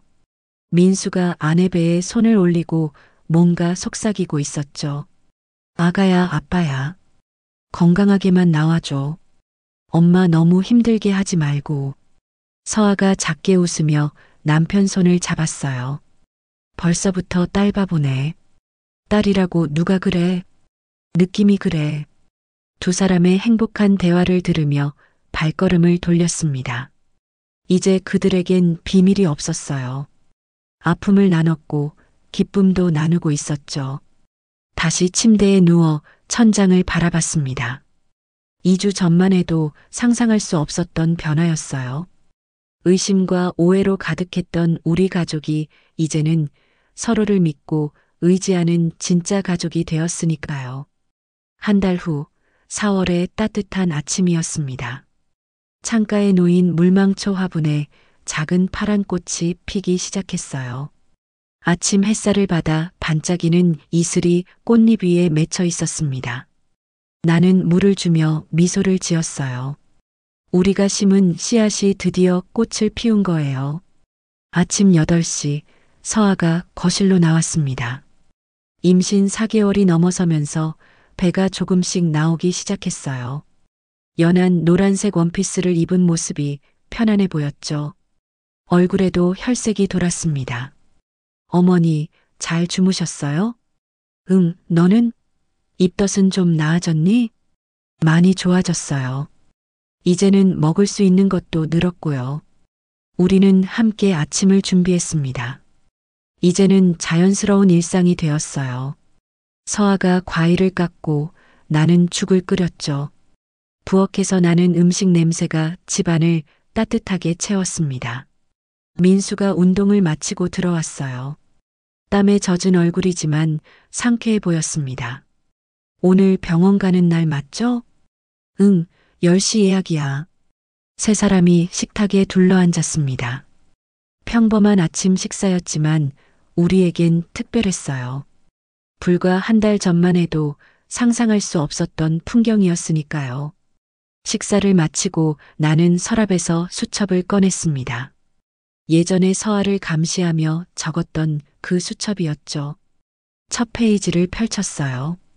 의심 목록이라고 적혀 있었습니다. 7시 15분 외출, 락커 237번, 현금 거래. 빼곡히 적힌 기록들이 이제는 부끄러웠어요. 페이지를 찢어냈습니다. 한 장 한 장 찢어내며 과거의 나와 작별했어요. 그리고 새 페이지에 새로운 제목을 적었습니다. 감사 기록. 첫 줄에 적었어요. 오늘 물망초가 피었다. 서아가 아침을 다 먹었다. 민수가 건강해 보인다. 우리 가족이 함께 있다. 10시 병원에 도착했습니다. 대기실에는 임산부들이 많았어요. 서아가 다른 임산부와 대화를 나누는 모습이 자연스러웠죠. 더 이상 혼자가 아니었으니까요. 진료실에 들어갔습니다. 의사가 초음파 검사를 시작했어요. 화면에 아기의 모습이 선명하게 보였습니다. 지난번보다 훨씬 커진 모습이었죠. 아, 여기 손이 보이네요. 발도 잘 발달했고요. 민수가 화면을 뚫어지게 바라봤습니다. 눈가가 촉촉해졌어요. 우리 아기. 서아가 남편 손을 꽉 잡았습니다. 나도 그들 곁에서 화면을 봤어요. 작은 생명이 꿈틀거리는 모습이 신비로웠죠. 성별도 알 수 있을 것 같은데 알려드릴까요? 의사가 물었습니다. 민수와 서아가 서로를 바라봤어요. 어떻게 할까? 알아두는 게 준비하기 좋을 것 같은데. 딸이에요. 의사의 말에 민수가 환하게 웃었습니다. 딸이라니. 우리 딸. 병원을 나오며 민수가 말했어요. 이름 생각해둔 거 있어? 희망이 어때? 서아의 제안에 나는 고개를 끄덕였습니다. 좋네. 희망이라. 우리 가족에게 온 희망이구나. 집으로 돌아오는 길에 수경 선생님한테서 전화가 왔어요. 어머니, 다음 주 목요일에 애도 모임이 있는데 오실 수 있으세요? 그럼요. 우리 모두 갈게요. 전화를 끊고 서아를 봤습니다. 그녀의 표정이 밝았어요. 이제는 다른 분들도 도울 수 있을 것 같아요. 제 경험이 누군가에게 위로가 된다면. 오후 3시 집에서 휴식을 취하고 있는데 초인종이 울렸습니다. 뜻밖의 손님이었어요. 서아의 어머니였습니다. 안녕하세요. 사돈어른. 서로 어색한 인사를 나눴습니다. 서아 어머니는 과일 바구니를 들고 있었어요. 딸이 많이 힘들었다고 들었어요. 시어머님이 많이 도와주셨다고. 아니에요. 제가 오히려 상처를 줬어요. 거실에 앉아 차를 마시며 대화를 나눴습니다. 서아의 어머니도 딸의 유산을 최근에야 알았다고 했어요. 혼자 감당했다니. 얼마나 힘들었을까요? 이제는 괜찮아요. 우리 모두 함께 하니까요. 두 어머니가 손을 맞잡았습니다. 같은 마음이었어요. 서아를 사랑하는 마음, 새 생명을 기다리는 마음. 저녁 7시 온 가족이 모여 저녁을 먹었습니다. 서아 어머니도 함께였어요. 식탁이 북적였지만 따뜻했습니다. 이름을 희망이로 정했어요. 서아가 어머니께 말했습니다. 예쁜 이름이네. 정말 희망이 되겠구나. 식사 후 거실에 모여 앉았습니다. 서아 어머니가 작은 선물을 꺼냈어요. 노란색 아기 담요였습니다. 제가 직접 떴어요. 우리 손녀 주려고. 서아가 담요를 받아들고 눈물을 글썽였어요. 엄마, 고마워요. 밤 9시 사돈이 돌아가고 우리 세 사람만 남았습니다. 창밖을 보니 별이 유난히 밝았어요. 첫째도 저 별 중 하나겠죠? 서아가 조용히 말했습니다. 민수가 아내를 안았어요. 그래. 우리를 지켜보고 있을 거야. 나는 물망초 화분에 다가가 꽃을 만져봤습니다. 부드러운 감촉이 손끝에 전해졌어요. 잊지 말자는 꽃말처럼 우리는 첫 아기를 잊지 않을 거예요. 그리고 새로운 아기를 맞을 준비를 하고 있죠. 밤 10시 침실로 들어가기 전에 수첩을 다시 펼쳤습니다. 오늘의 감사를 적었어요. 물망초가 피었다. 딸이라는 걸 알았다. 이름을 정했다. 사돈이 오셨다. 우리는 더 큰 가족이 되었다. 펜을 내려놓고 창밖을 봤습니다. 봄비가 내리기 시작했어요. 창문에 빗방울이 맺혔다가 흘러내렸죠. 마치 기쁨의 눈물처럼. 새벽 1시 잠이 오지 않아 거실로 나왔습니다. 그런데 이미 서아가 소파에 앉아 있었어요. 배를 쓰다듬으며 뭔가 읽고 있었죠. 못 잤어? 네, 아기가 움직여서요. 서아가 내 손을 잡아 배에 올려놓았습니다. 작은 움직임이 느껴졌어요. 생명의 신비로움에 가슴이 벅차올랐죠. 어머니, 정말 감사해요. 모든 걸 다 받아주셔서 내가 더 고마워. 너 덕분에 진짜 가족이 뭔지 알게 됐어. 우리는 나란히 앉아 창밖을 봤습니다. 빗소리가 잦아들고 있었어요. 그리고 동쪽 하늘이 조금씩 밝아오기 시작했죠. 휴대폰이 진동했습니다. 수경 선생님이 보낸 메시지였어요. 애도 모임 공지. 함께 아픔을 나누고 치유하는 시간. 나는 미소를 지으며 답장을 보냈습니다. 참석하겠다고. 우리 가족 모두 함께 가겠다고. 베란다로 나갔습니다. 서아도 따라 나왔어요. 우리는 나란히 서서 새벽 공기를 들이마셨죠. 상쾌하고 깨끗한 공기였습니다. 이제 시작이에요. 서아가 말했습니다. 나는 고개를 끄덕였어요. 그래, 이제 시작이다. 상처를 딛고 일어선 우리 가족의 새로운 시작. 창가의 물망초에서 또 하나의 꽃봉오리가 맺혔습니다. 내일은 더 많은 꽃이 필 거예요. 우리 가족의 사랑처럼, 희망처럼 계속 피어날 거예요. 지금까지 긴 시간 끝까지 함께 해주셔서 감사합니다. 구독과 좋아요는 더 좋은 사연을 찾아 들려드리는데 큰 힘이 됩니다. 내일도 또 다른 이야기로 여러분을 찾아뵙겠습니다.